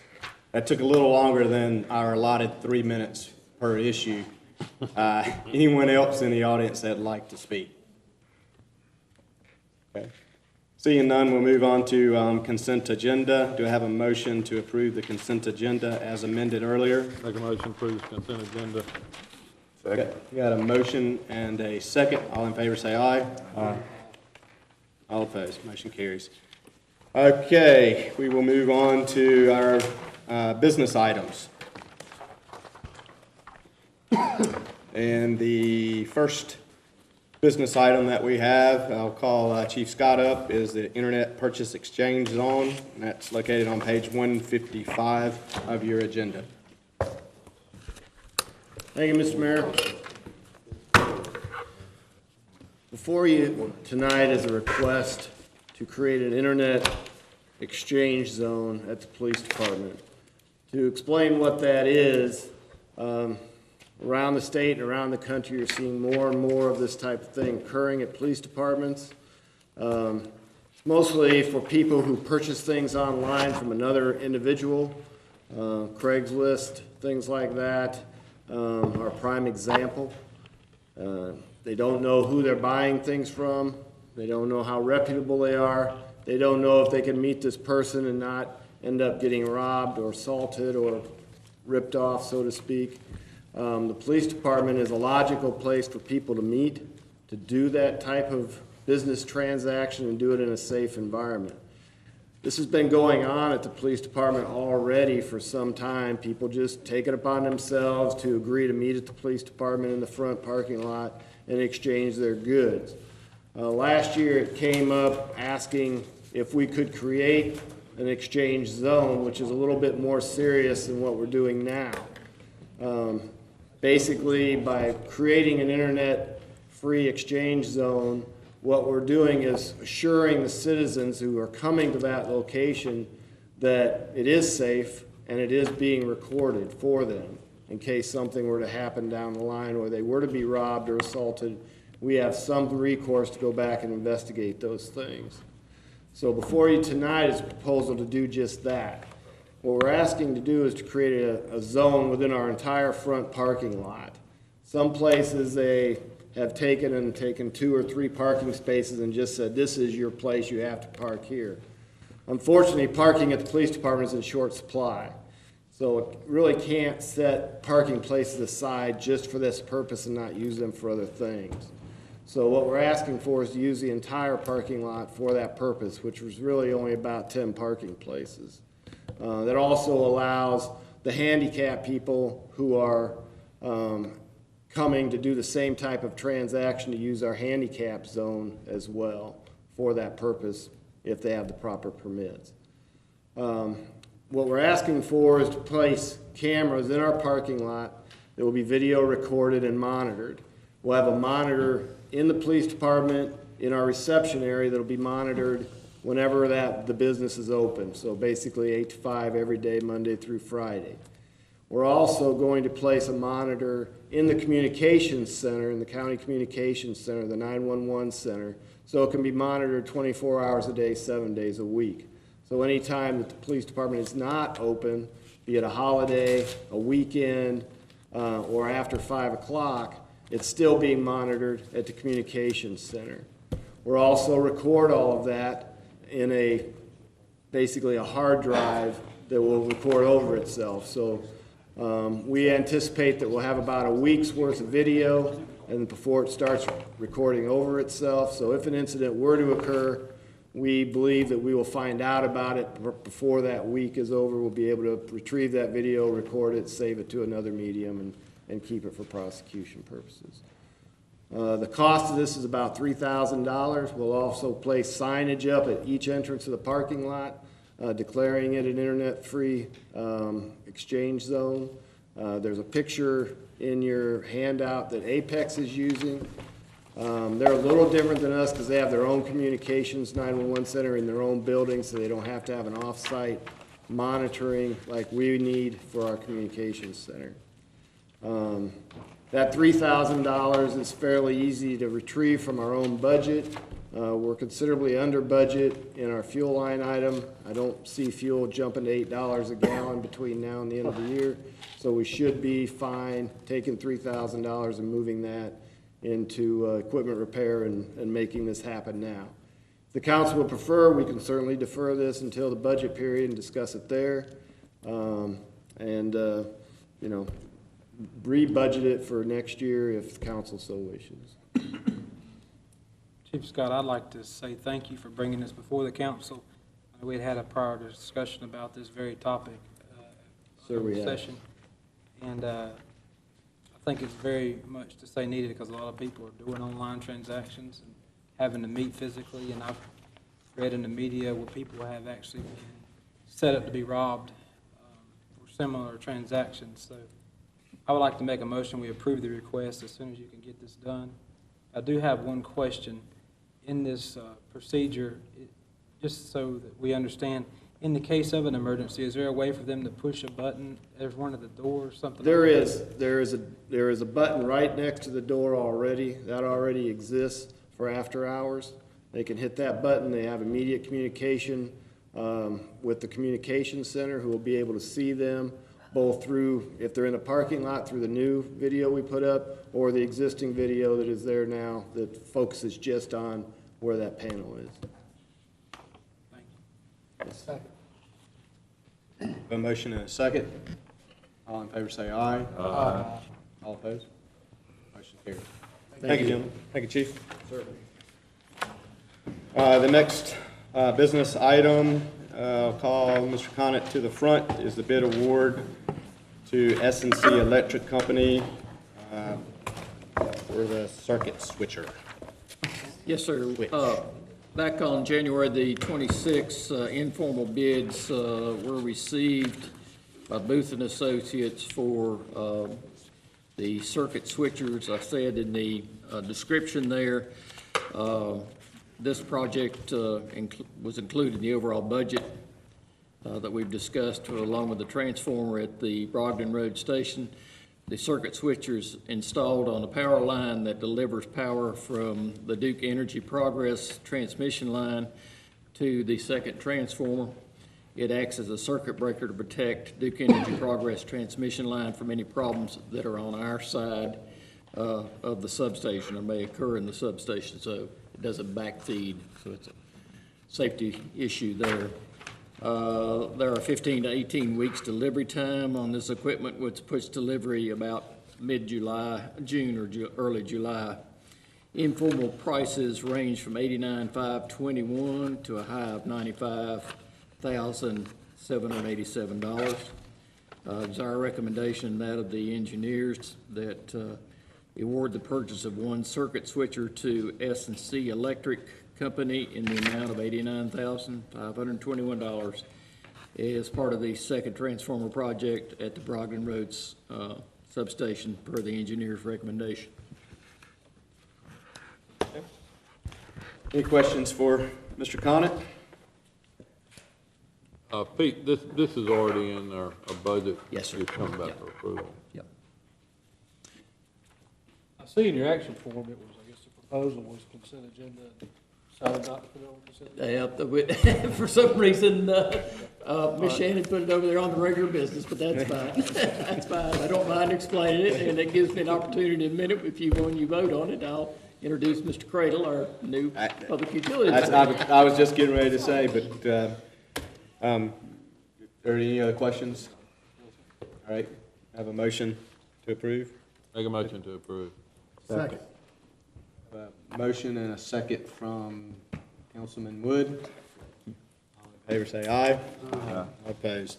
And as you were getting ready to say, Mr. Conant, if you will take a moment to introduce Mr. Cradle, our new Public Utilities Director. Yes, sir. Mr. Ted Cradle, who's standing in the back here, who several of you met prior to our meeting tonight.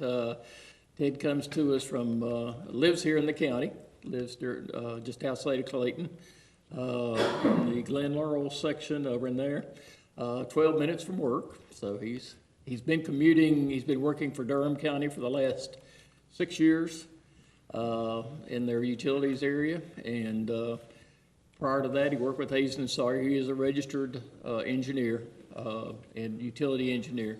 Has no prior experience in electric, but we're going to get him broken in on that, and he's learning quick. So he started last Monday, and was catching on real quick, and I stayed with him a good part of last week. Now I'm phasing my time out. We'll help him through the budget meetings that we'll have with the manager and the finance, and a couple other meetings we're having on projects to get him up to speed before I turn him loose and let him fly on his own. But I'll be available. Well, definitely welcome, Ted, to the team. We're looking forward to having you here. And welcome, and I like that Wolfpack sign on your tie there. That looks nice. But Pete, also just, I know you're still gonna be around for a while, but you got some big shoes to fill in our interim utility director's position. Pete, I appreciate everything that you've done, not only in this position, but in the many interim roles that you've served for us since you left us. But back when we had the storms a couple of months ago, I know I've said this to the council, but this gentleman was out till 11:30 at night personally, riding around Smithfield checking on people's electric. And I know that for a fact because I was with him on a couple, but many of my neighbors said that he showed up at their house to make sure that they had their electric service restored.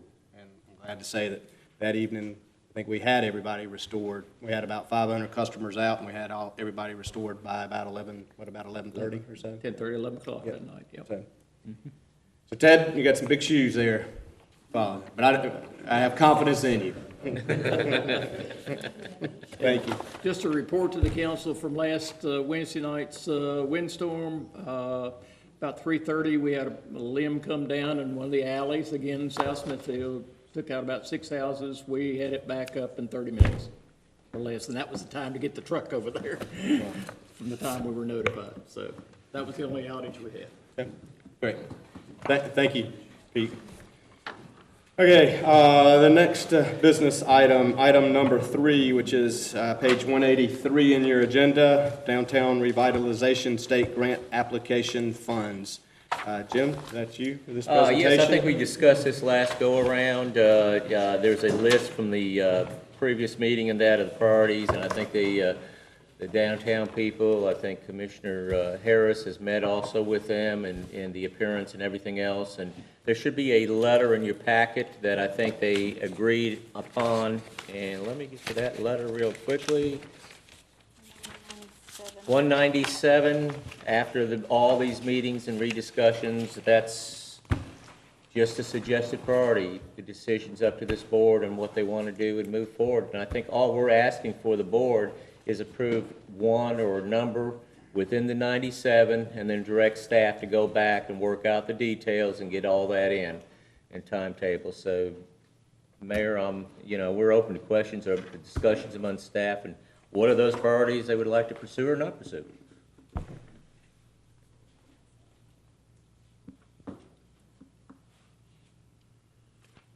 Do you have any recommendations tonight?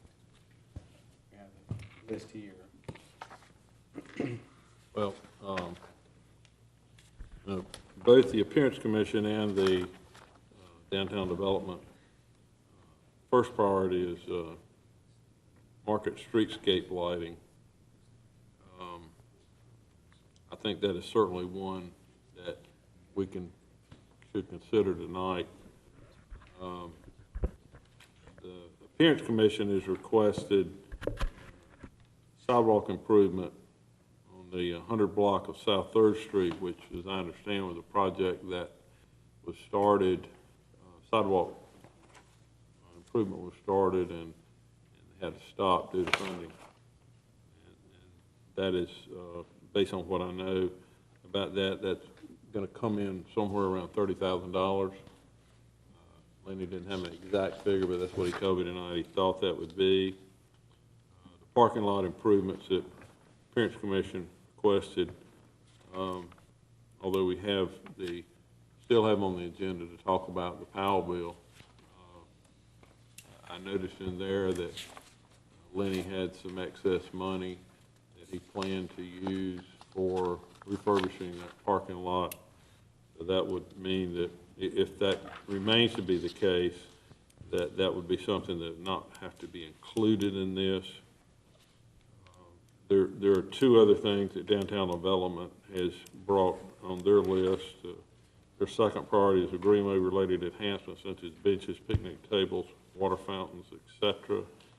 And they mentioned the wayfinding system for downtown components, including monumental gateways. I cannot speak on the greenway to know exactly what is needed down there. I do know that the wayfinding program has, studies been done. I think based on what I know, they're pretty much ready to start on that. And I talked to Paul Ember today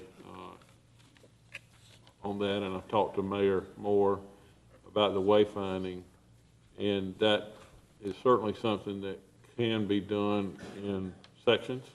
We could do a certain amount for downtown, what we have left over on some of the others. And it doesn't, the wayfinding is, close to $200,000, I think, is what it calls for total, but we certainly could start with, quote, phase one of that.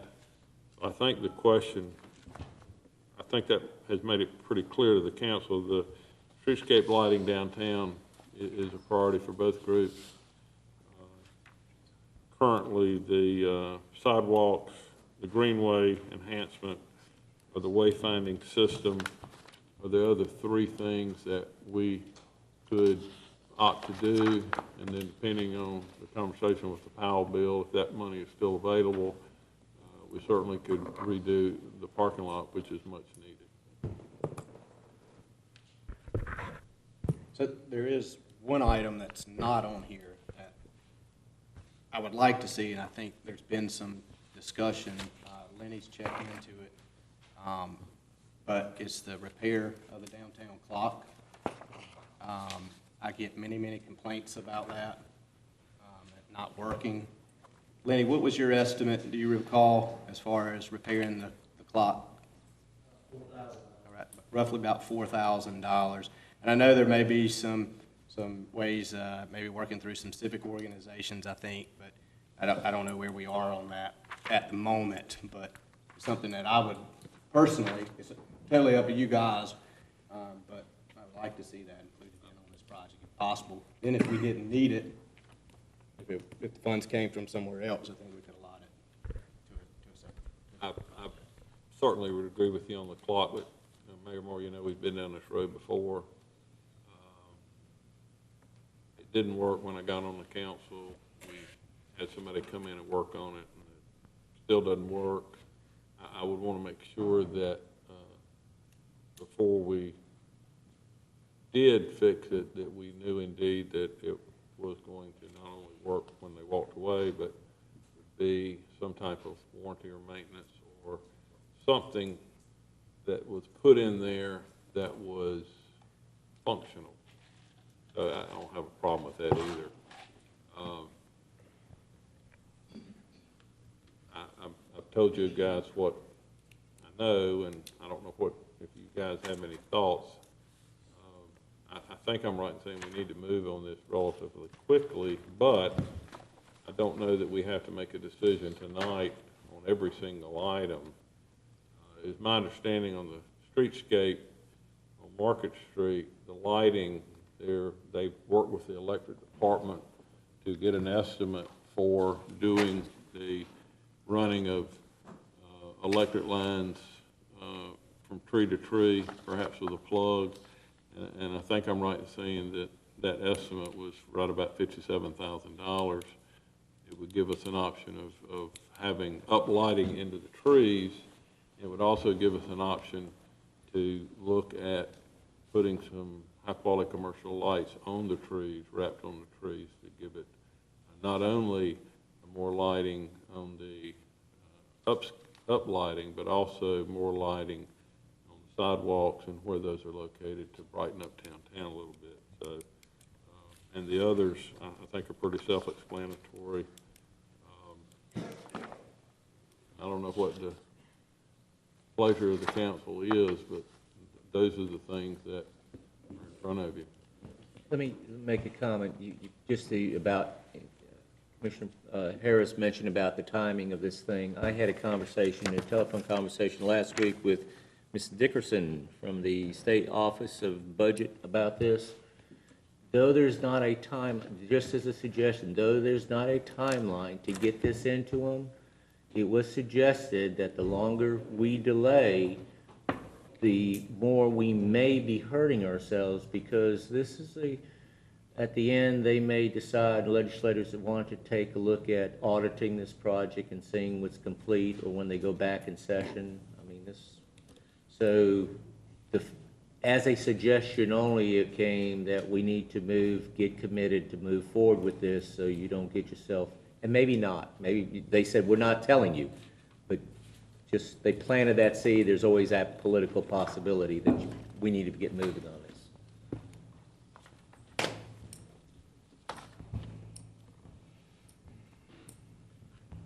Gentlemen, you have any recommendations of maybe some projects that we can, I don't know that we need to focus so much on the money. I mean, we've got a pool of money. If you want to make a recommendation of what projects you'd like to see, and then we can work within that $96,000. If you want to make that decision tonight. If we don't make it tonight, I think we need to definitely make it within the next 2 weeks. But if we can make it tonight, let's move forward. If you want to wait, we certainly can do that as well, but we just need to do it definitely in the next couple of weeks. Well, what about the Market streetscape lighting? I mean, how many trees are we going to light? What are the details of that? Is it just the trees on Market Street? It starts at the bridge and goes all the way down to 301?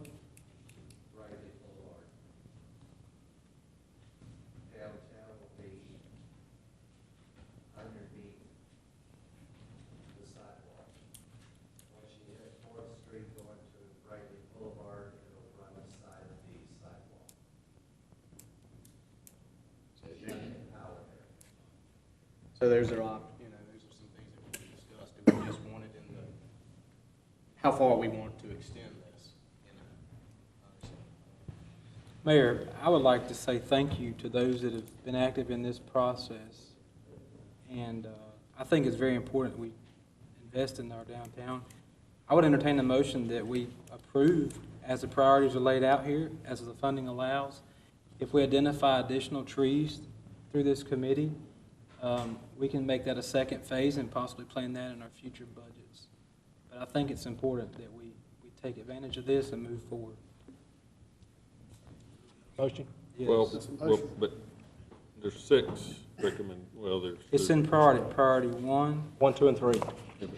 There are 2 sets of priorities, 1, 2, and 3. You don't have the. Only the first one's the same. Parents Commission has suggested one thing, and then the suggested another. First priority is the same. Away from that in green. We got the downtown development with a set of priorities, and the Appearance Commission with a set of priorities. Well, we've mentioned that the Appearance Commissions is the ones that seems most favorable. I'm on page 197. Market Street Lighting Project proposed by the Appearance Commission. The second priority, that's probably going to take the bulk of the funds right there. And you mentioned the clock. That's not listed here. And you mentioned the wayfinding signs. My understanding with the wayfinding, and correct me if I'm wrong, but there was going to be some tourism money that would help fund that. Well, that's not exactly accurate. Perhaps I should restate the motion. I make a motion that we approve priority number 1 of the town's Appearance Commission with the uplighting of the trees. We can pass that one, and we can come back and talk about some more. Second. So I have a motion and a second to move forward with priority number 1 of Market Street Lighting Project for an estimated $56,564. All in favor? Aye. Okay. So come back and revisit Yeah, the I'll get remainder with of it. whoever and we'll needs to, we need to put the details together, because I hear how much, we got a cost estimate there, but we need some details and timelines and things of that sort, and that needs to be brought back to y'all for info. Yep. I mean, I think it's a great idea. I think it will add to our downtown area. Brighten things up. Of course, I also thought keeping the snowflakes up. And I get ridiculed for that. So. I thought that was a great idea. Well, thank you. Not everybody did. So we're gonna approve one of them and then wait to approve anything else? That's correct. Okay. So, but again, we still need to have those other items, I'd say, in the next couple of weeks. So let's really be thinking about it, and we can make a recommendation to If Jim. appropriate, I'd like to ask, perhaps we could get a report on the wayfinding project. Perhaps you could find out, or as far as funding, I thought that funding was already appropriated in the past. Well, they did, the tourism, I think Downtown Development, along with the Tourism Board, gave us a presentation on it. They did speak to some funding and so forth, but it was not enough to cover, not in this year's anyway, to cover the entire project.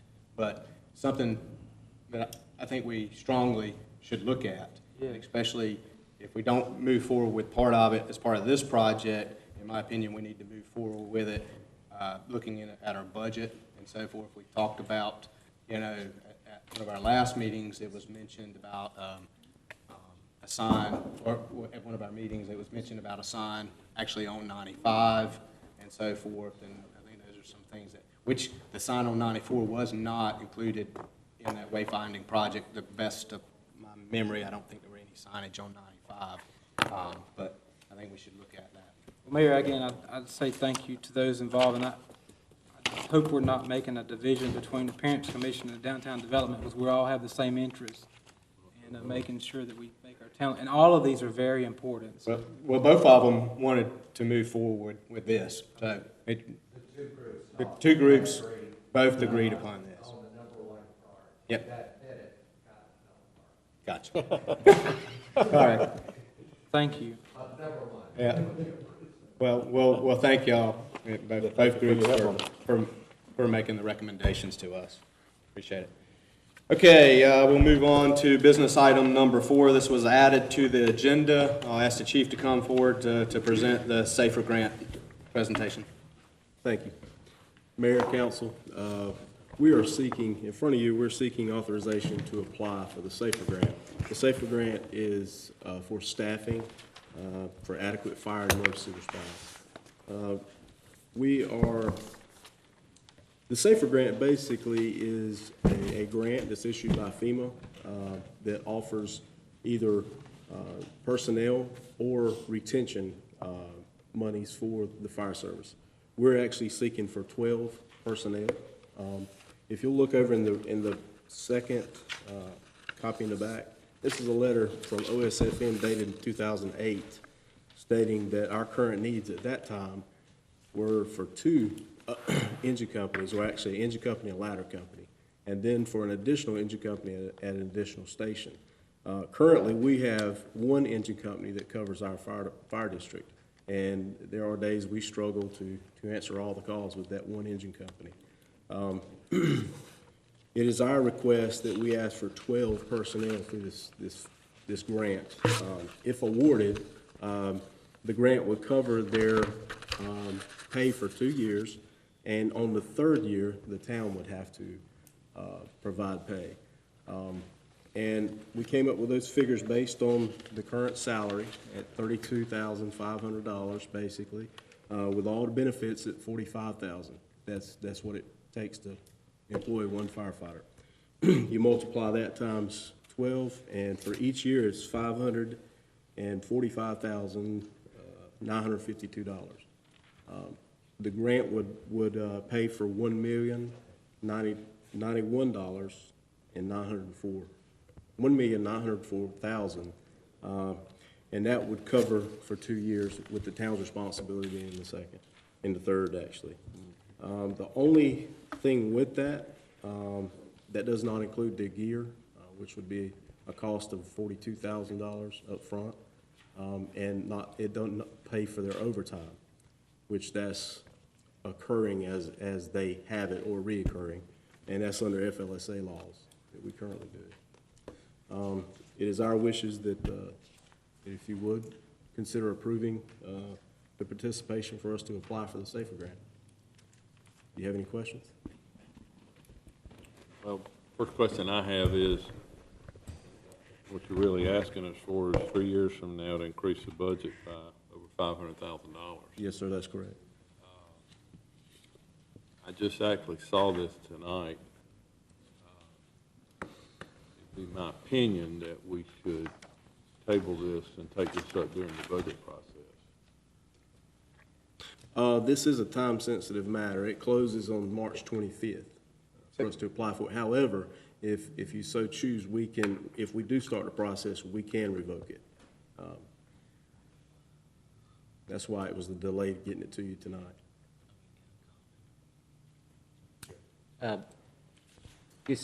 Let me give you some background. John did come to me a couple weeks ago to talk about this grant. I mentioned it needs to go before council. I think it's a good idea. However, as you have in past experience, we got to understand it's a reoccurring cost. And we have not looked at it. We thought we were going to have some time to look at it, get that, and come before you all that. And what has happened today, I was informed when I got in that the date is March the 25th. So I said, oh my goodness. So John said he wanted to go, and I said, I wouldn't have a problem with the understanding that we still need to look at this in the budget process. We still need to decide on the reoccurring cost. And if my recommendation, if the board does want to proceed with this, as they do it on a conditional basis, I'll tell you the good and the bad for this. One is if we go ahead and give them the authorization so you know to file the application. Who knows if he gets funded or not? If he does get funded, then as any grant application, there has to be a contract and agreement and acceptance. And at that time, you could probably say, okay, we looked at it. Maybe this is not something we want. Instead of these 2 men, we might want 1 or something based on what we assess and do it that way. Now, the negative on this, and from past experience, is if you do get funded and you pull the whole thing out, that's one of those things that in the future, going back to the grant agency, they're going to remember that. You weren't committed on that. But you do have an option to go out of it. The last thing is, of course, if you don't do, the decision tree is, if you don't decide to do this, there'll probably be another application process, I don't know, next year. This is pretty much yearly. Which will get you through the budget to go through it again. So I think you need to be aware of that. This was rushed when I came in this morning as to, we got a deadline, here it is. But if you do it, you need to do it on a conditional basis, because I agree that we need to look at the reoccurring costs as we go through the budget process. And if it's really just, I know you don't like to hear this, if really justified. This board needs to see if it's justified on those new people, not the equipment. Mr. Mayor, I'd make a motion that we table this. Second. I have a motion and a second to table. A little further discussion. Chief Blanton. Yes, sir. The SAFER grant, this is for 12 personnel. Is that what I'm understanding correct? Yes, sir. You can add the number you want. And the reason I added 12 was in hopes, just like most grants, you don't get what you ask for. And it's 12 people. That's one engine company that would staff the fire station full-time. We currently have one engine company now. And I addressed with the manager as of yesterday, we had a call where it was a structure fire, and we were completely out of guys. We had trucks over there, have nobody to run calls. I stayed back. We had to get Selma to run our calls for us. And this is becoming more recurring events. As of December, we're running 9% more calls than we had last year. So it's a common fear of mine that we're going to, last year we ran 2,100 calls. This year we're probably going to run 2,400, 2,500. And we run the risk of not having enough personnel to staff our trucks to take care of the emergencies. That's my main concern. Has that been the trend over the last few years, or is it just? Yes, on the last few years, it's been a trend of 5 to 6% calls growth every year. But since December, it seems we've gone into 9%. Some of that's weather related, but it's been steady. So it's consistently going up? Yes, sir, that's correct. Chief, is this only similar to equipment also, or you have to identify the project? Because I understand it's time sensitive. I hope I understand your question right now. You're asking if this is just equipment? No, this is for personnel, but could we also apply for the grant for equipment that, Not on this grant. They're all specific. This is personnel. okay, this is a different one? Yeah, we did, y'all gave me approval back January to apply for the AFG grant. Okay, that's That what I was was American, that was a firefighters grant, assistance to firefighters. That's equipment. Well, I agree with Councilman Harris, we know, just looking at this tonight, but I think it's something we definitely need to look into. Perhaps if we table this, what kind of time frame do we need to get this approved? I mean, as far as. March 25th of this month, yes, sir. That's when you have to have that application Yes, sir. filed. Yeah, it has to be filed. It's got a deadline. And I apologize for that. We weren't aware of it till last week, and then some issues happened where you have to access the web page with a password and so forth. We didn't have that. We didn't get it till yesterday. To get these figures, you have to access it and plug it in. Yeah, and I think this whole council understands the need and the call volume that you guys are experiencing. You know, Mayor, could we possibly have another session or workshop to discuss this and possibly even that UDO topic coming up before the deadline to help possibly look at this? I think there needs to be further discussion. I agree with Councilman Harris. It's totally up. Would you put that in your motion?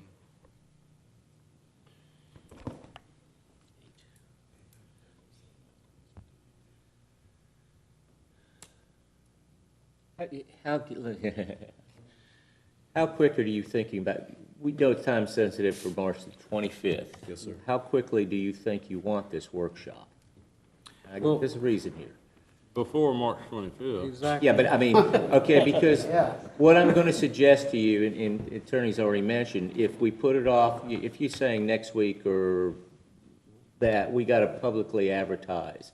You have an option at this board, if you're going to do it, is recess this meeting.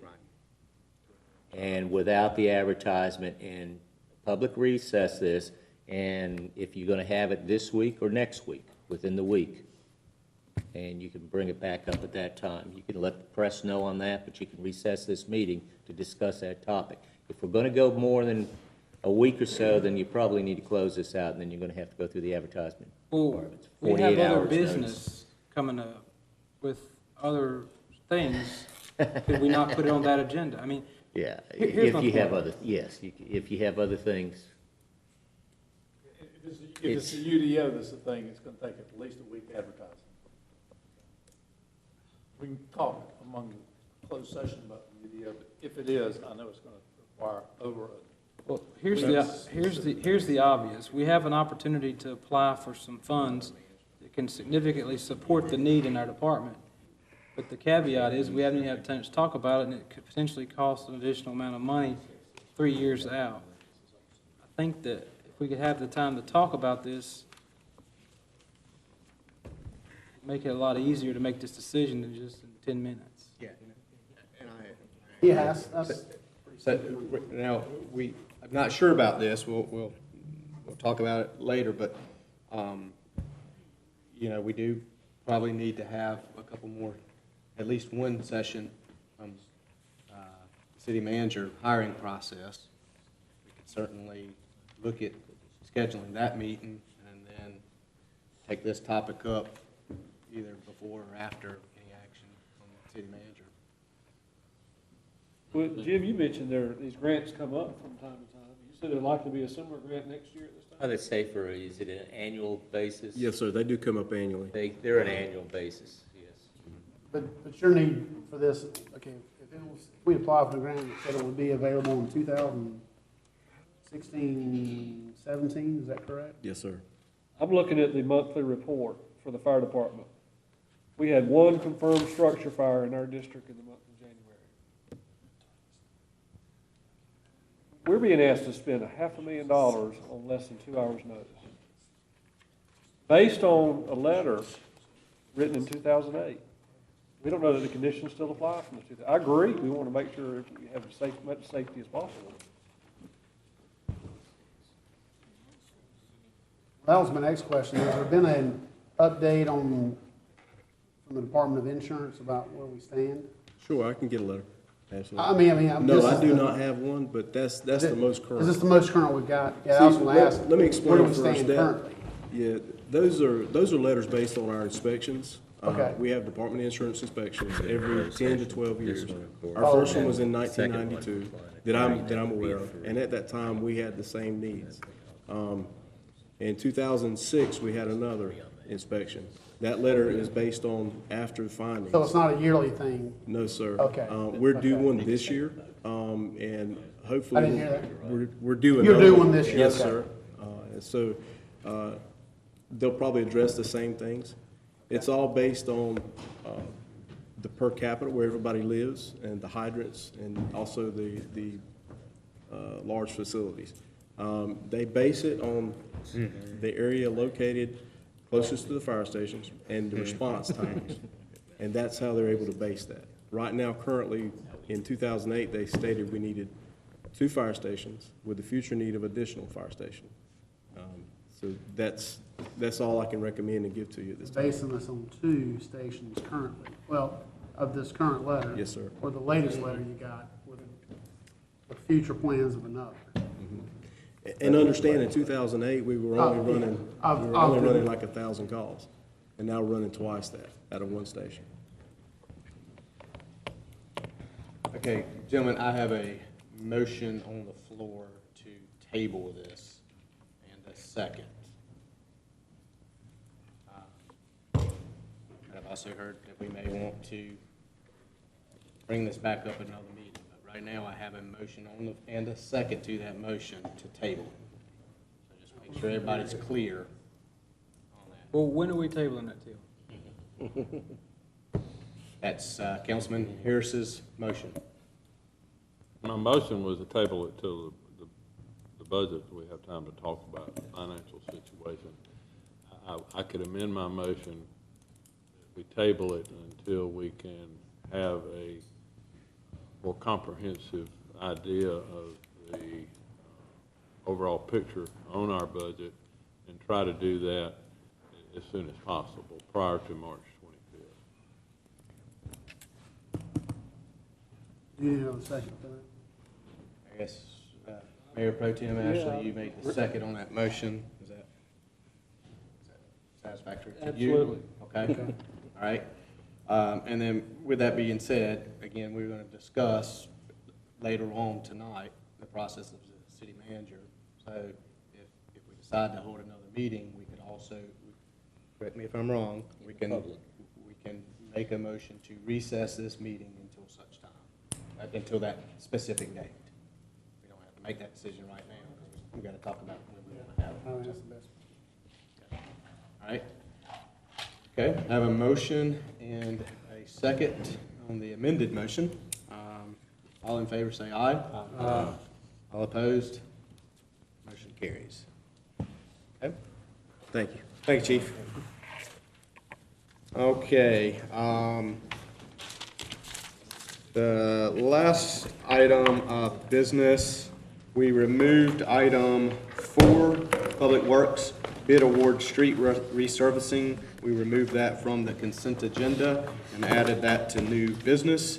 So, Councilman Lee, I think you requested that. Do you have specific questions? Mr. Branch is up here to address those if you have This is specific pretty much ones, the or you same want him to question come I up asked with it? last year. I mean, as far as determining what streets are gonna be paved, I had a concern last year and gonna come back with the same concern. Lee May Street over in Bellmount, East Smithfield, I know for a fact hasn't been paved in about 30 years. And I know last year you said some kind of computer process to generate these streets, but it's been over 30 years, 30. I understand. I understand. Smithfield has a lot of paved streets within the city limits, and they were actually rated by an outside firm. They came in and rated them from worst to best. And at instruction by the council, I was informed to follow it to a T. And that's what I do. Every list, street that's on this list went from the worst street to down the list. And that's what I continue doing. The additional added was I went on my last year's numbers, and the reason that I've asked to add the parking lot into the mixed of it is that it has been a topic for the last few years, and it is in disarray, to add that in while we're trying to revitalize downtown. And I knew that was a topic. We had extra money, that's why I proposed that. But the streets were not picked by me by no means. They were actually following the list.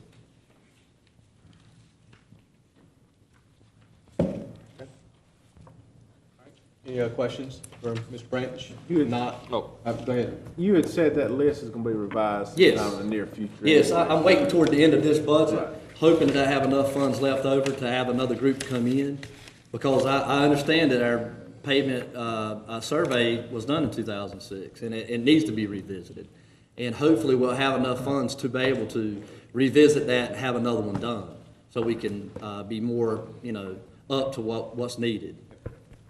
So, and Councilman Lee, just because I was on the council, and actually I think I made the recommendation to have this study, and I'm not disagreeing that we probably shouldn't update the study, but it is what we have right now. But the reason for that is that I requested us to have that study done by an engineer to actually rate our streets was, for lack of a better term, and I'm not saying you're doing this at all, I'm just saying it gave us an outside opinion on our streets and kind of took the politics out of it, if you will, of saying, hey, I need this street over here paved for, resident X or da-da-da. It gave us an outside opinion. But with that being said, I think it has been quite a while since we've had that study done, and some streets may have deteriorated quicker since that study was done. So I think we ought to definitely look at it and see if we can't get that done. That's definitely a key point you made, because I haven't heard anybody mention that, but it seems like that's, a lot of times that's what it comes down to,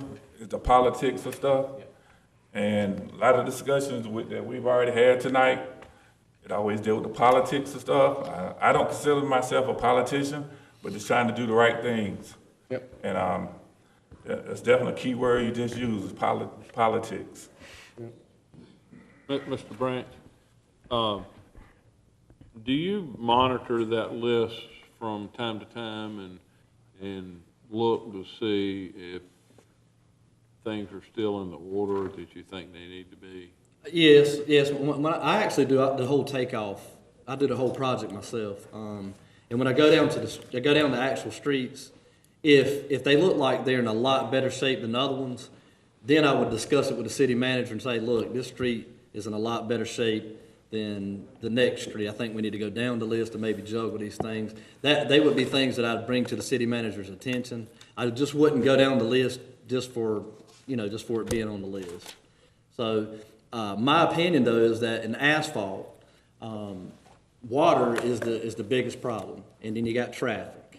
And in 5 years' time, 10 years' time, you can have a dramatic change. I mean, look at Venture Drive, for instance, when it was put in. I mean, it was a nice road. You look at it now, it's not. And a lot of variables play a role in it. And that's my reason for saying that, hey, we definitely need to get a firm to come back in and do this thing again to re-rate our roads, because some of them are being worse shaped than others now. So, not trying to avoid the question, but I'm trying to answer the best I can. You said it had been since 2006? Yes, sir. Do you have a rough idea of what that cost? I don't remember right offhand.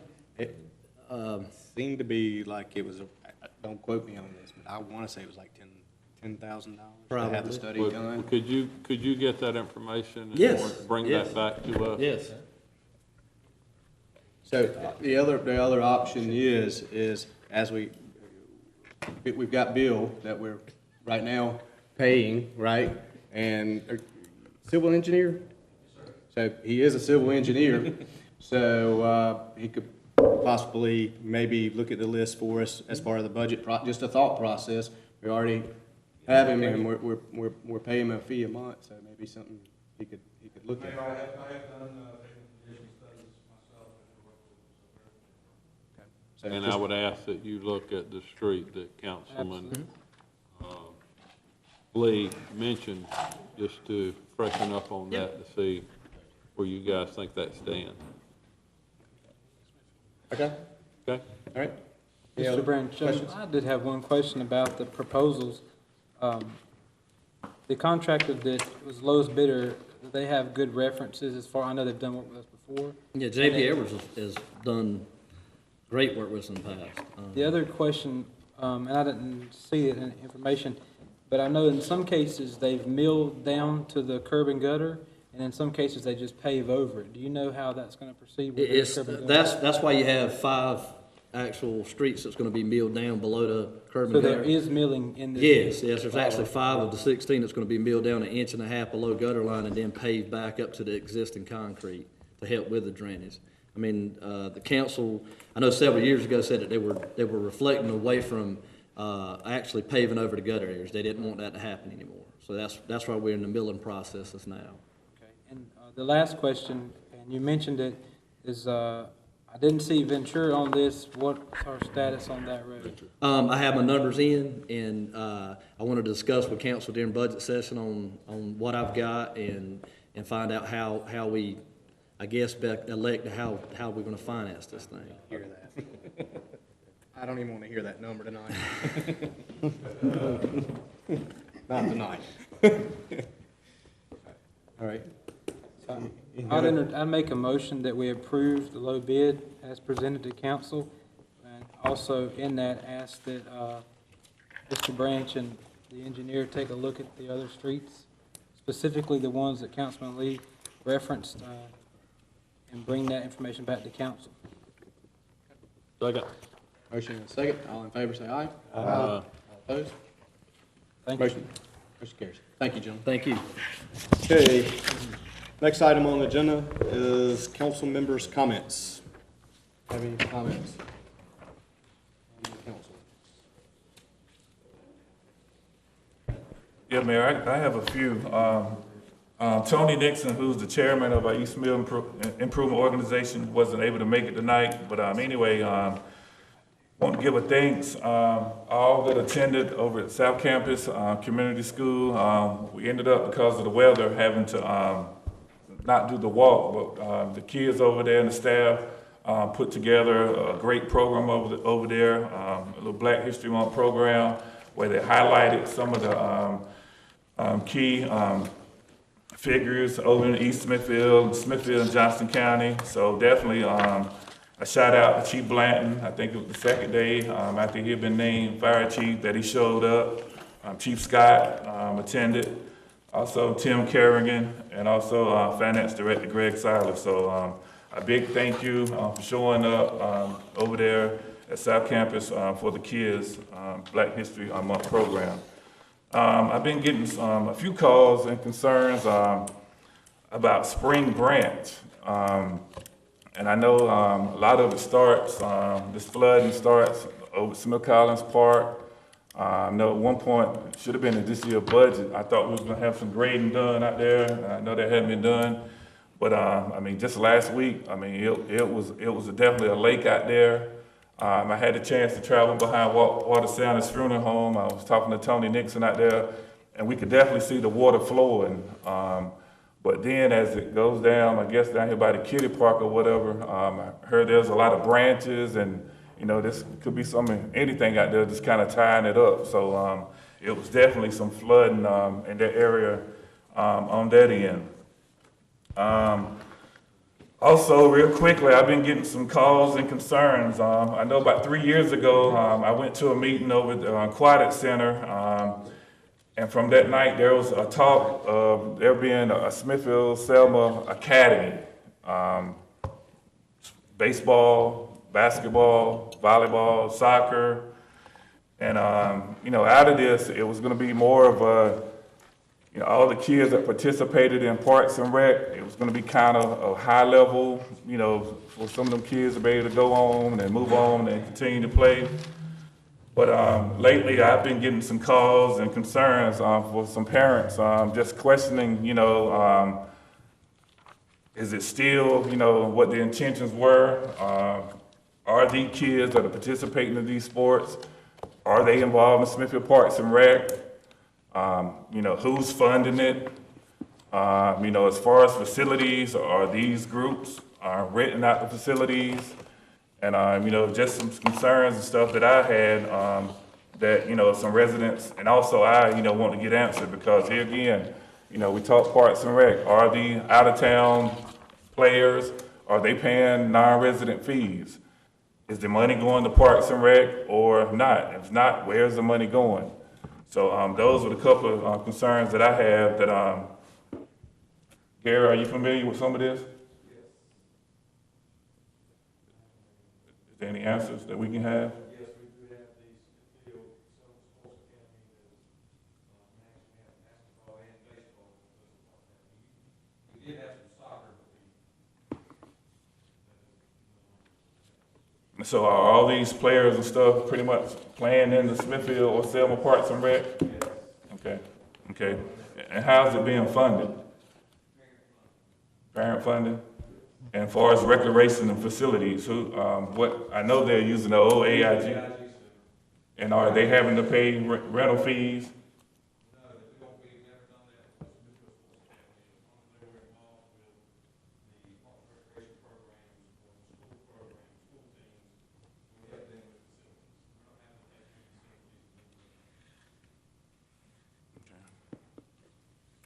That's all I have. Anything else for the council members? Well, I'd like to officially welcome Chief Blanton. I know it's happened in the last few weeks, but congratulations, and I appreciate you serving graciously in the interim. Appreciate all your hard work. I'm glad it worked out for you. Welcome to Ted. And you got your, as what Mayor Moore said, you got big shoes to fill. So, Pete, are you still here? Yeah, you're my man. I appreciate everything you've done. You've graciously stepped up for the town of Smithfield, and you truly care about us, and I appreciate it. Not everybody will do that. It's just like Jim, he tells me every day I'm ready to get back in retirement mode, so I'm sure you are too, and I appreciate everything you've done. I know you'll be here for a little while longer, but I'll still lean on you some. I trust you, and I respect you, and I appreciate everything you've done for me and taught me. So, thank you. Anybody else? So, I do have one thing, go a ahead. couple things. Thank you, Roger, for those comments. I was going to share that as well with Mr. Ted.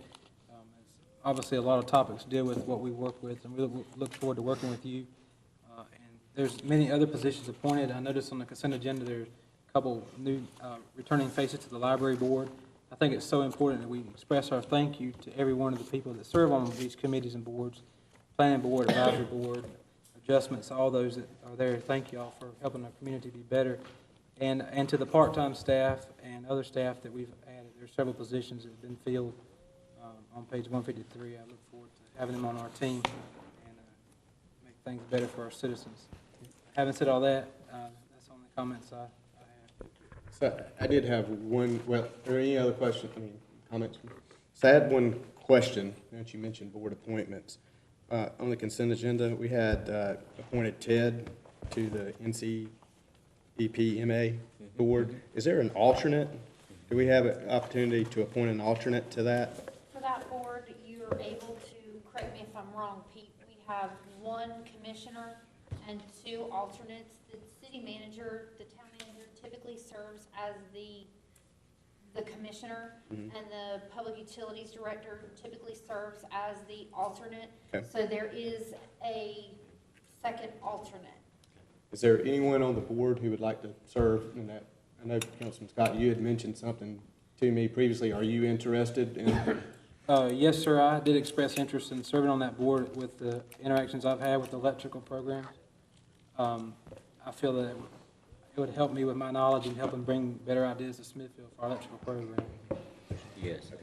Okay. If you're interested in doing that, I would entertain a motion to appoint Councilman Scott as our second alternate. So moved. Second. I have a motion and a second. All in favor say aye. Aye. Okay. Mayor, thank you. I look forward to studying those topics and continue to be as conservative as we can for our citizens and business. Okay. Well, thank you. I just remembered it when we started talking about appointments. That's something that we probably should do. Real quick, I know it's getting late. Councilman, I did ask the clerk to provide you with some information that I thought that you might see beneficial this past, when was it, last week, when we had the threat of bad weather, tornadoes and so forth through the area. It reminded me that we actually do have plans in place should a disaster happen. And so you will see the Town of Smithfield continuity of operations plan before you in the package. Also, the Town of Smithfield's Strategic Economic Development Plan. If you don't have a copy of it, it is in here. And then actually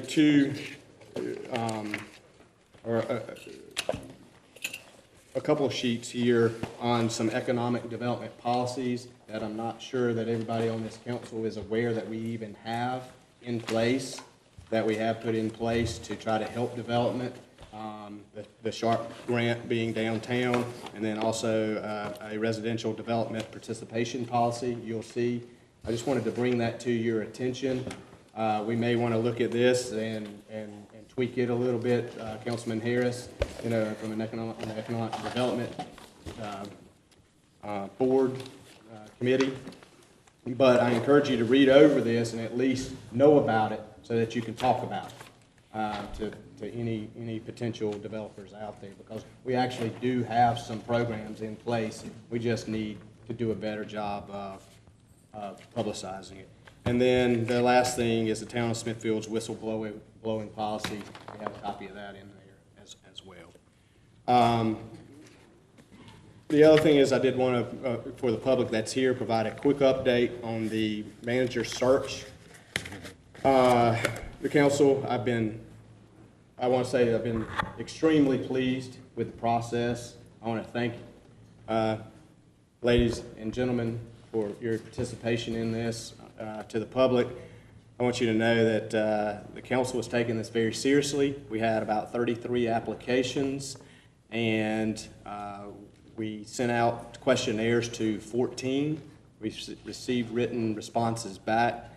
From that, we narrowed it down and started interviewing, and we've interviewed 6 candidates. That's correct, right? Correct, one back out. Yeah, so we've interviewed 6 candidates so far, and right after this, we're going to go into closed session and discuss it a little further and continue that process. But I've been pleased with the applicants that we have so far, or have. Their experience ranges from 5 or 6 years to 30-plus years. And we received applications from all over the United States. So I'm pleased with it, but I did want everyone to know that we're taking it very seriously, and we certainly hope to have a very competent manager hired either end of March or mid-April. That's what we're shooting.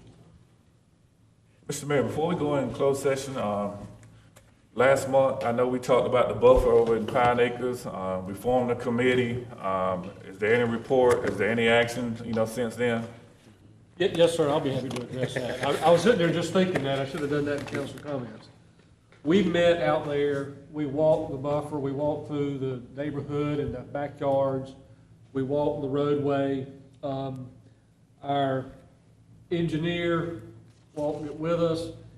He has done some calculations, and as a matter of fact, it was handed to me tonight, right before the meeting, a letter that'll get us started in further discussions, but we are well on the way, and I can get you a copy of this when we go in closed session. We did meet out there. Everybody on the committee met. Very wet when we met out there, but which was a good thing. We get to see what's going on out there. And I think since then, Chief Scott, there's a report. I think there was a car that actually almost skidded into the young man's who was here that night in his backyard. Did you get a police report on that? Not that I'm aware of, but we may have. It's not something. I understand a car did slide off the road, and with one of the gentlemen, I know he's out of town on business tonight. He said almost out into his backyard, so it's definitely important. We get it up, somebody get hurt. Thank you. All right. Thank you, gentlemen. Mr. Manager? You want to hurry? Certainly. I got 14 pages I wanted to read. No, we'll just give it. I'll pull a John Lampy on you.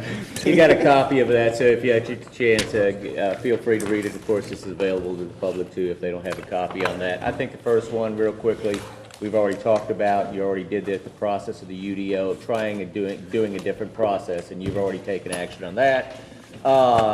Do want to point out two things on the police department. One, I think the chief is very proud that the North Carolina Training and Standards Commission recently came in and conducted a training standards audit on all their staff employees. And this hasn't been done for years. Should be done for every 3 years. And we came away very clean and all the records in place, all the training certifications are all up to date. So chief is very proud of that. Also, in a related matter, he did provide you at your leisure, a copy of the annual report for Kalia. So you could look through that and feel free to ask him questions. Real quickly, I'm just going quick. If you want to slow me down, feel free to do so. Professional services on a temporary basis. I know this has been told you that Bill's, we provided a copy of his activity log since he's only on a trial basis on there, so you have a copy of what he's been doing. So you can all, at the end, we can assess if we want to go further. With the chief, as we had discussed before, we have a 6-week understanding to work with a retired chief to help some of his program. That's in there and going forward. And lastly, of course, is 1, 2, 3, 4 brieflies, and I'm not even going into those. You can read those. Those are the budget process, the personnel policy, Smithfield crossings, and so forth. So quickly, I'll be glad to slow down and answer any details, but just wanted to push it through. Any questions for the manager? I make a motion we go into closed session pursuant to NCGS 143-318.11A6. Second. And actually, we need to add a statute to that. That statute that you just quoted was to discuss the town manager. If you don't mind, Mr. Harris, would you also include NCGS 143-318-11A3 to discuss personnel? Make that motion. Attorney-client. Excuse me, attorney-client. Sorry. All right, I have a motion, do I have a second? Second. All in favor say aye. Aye. All right, we will go into closed session at this time.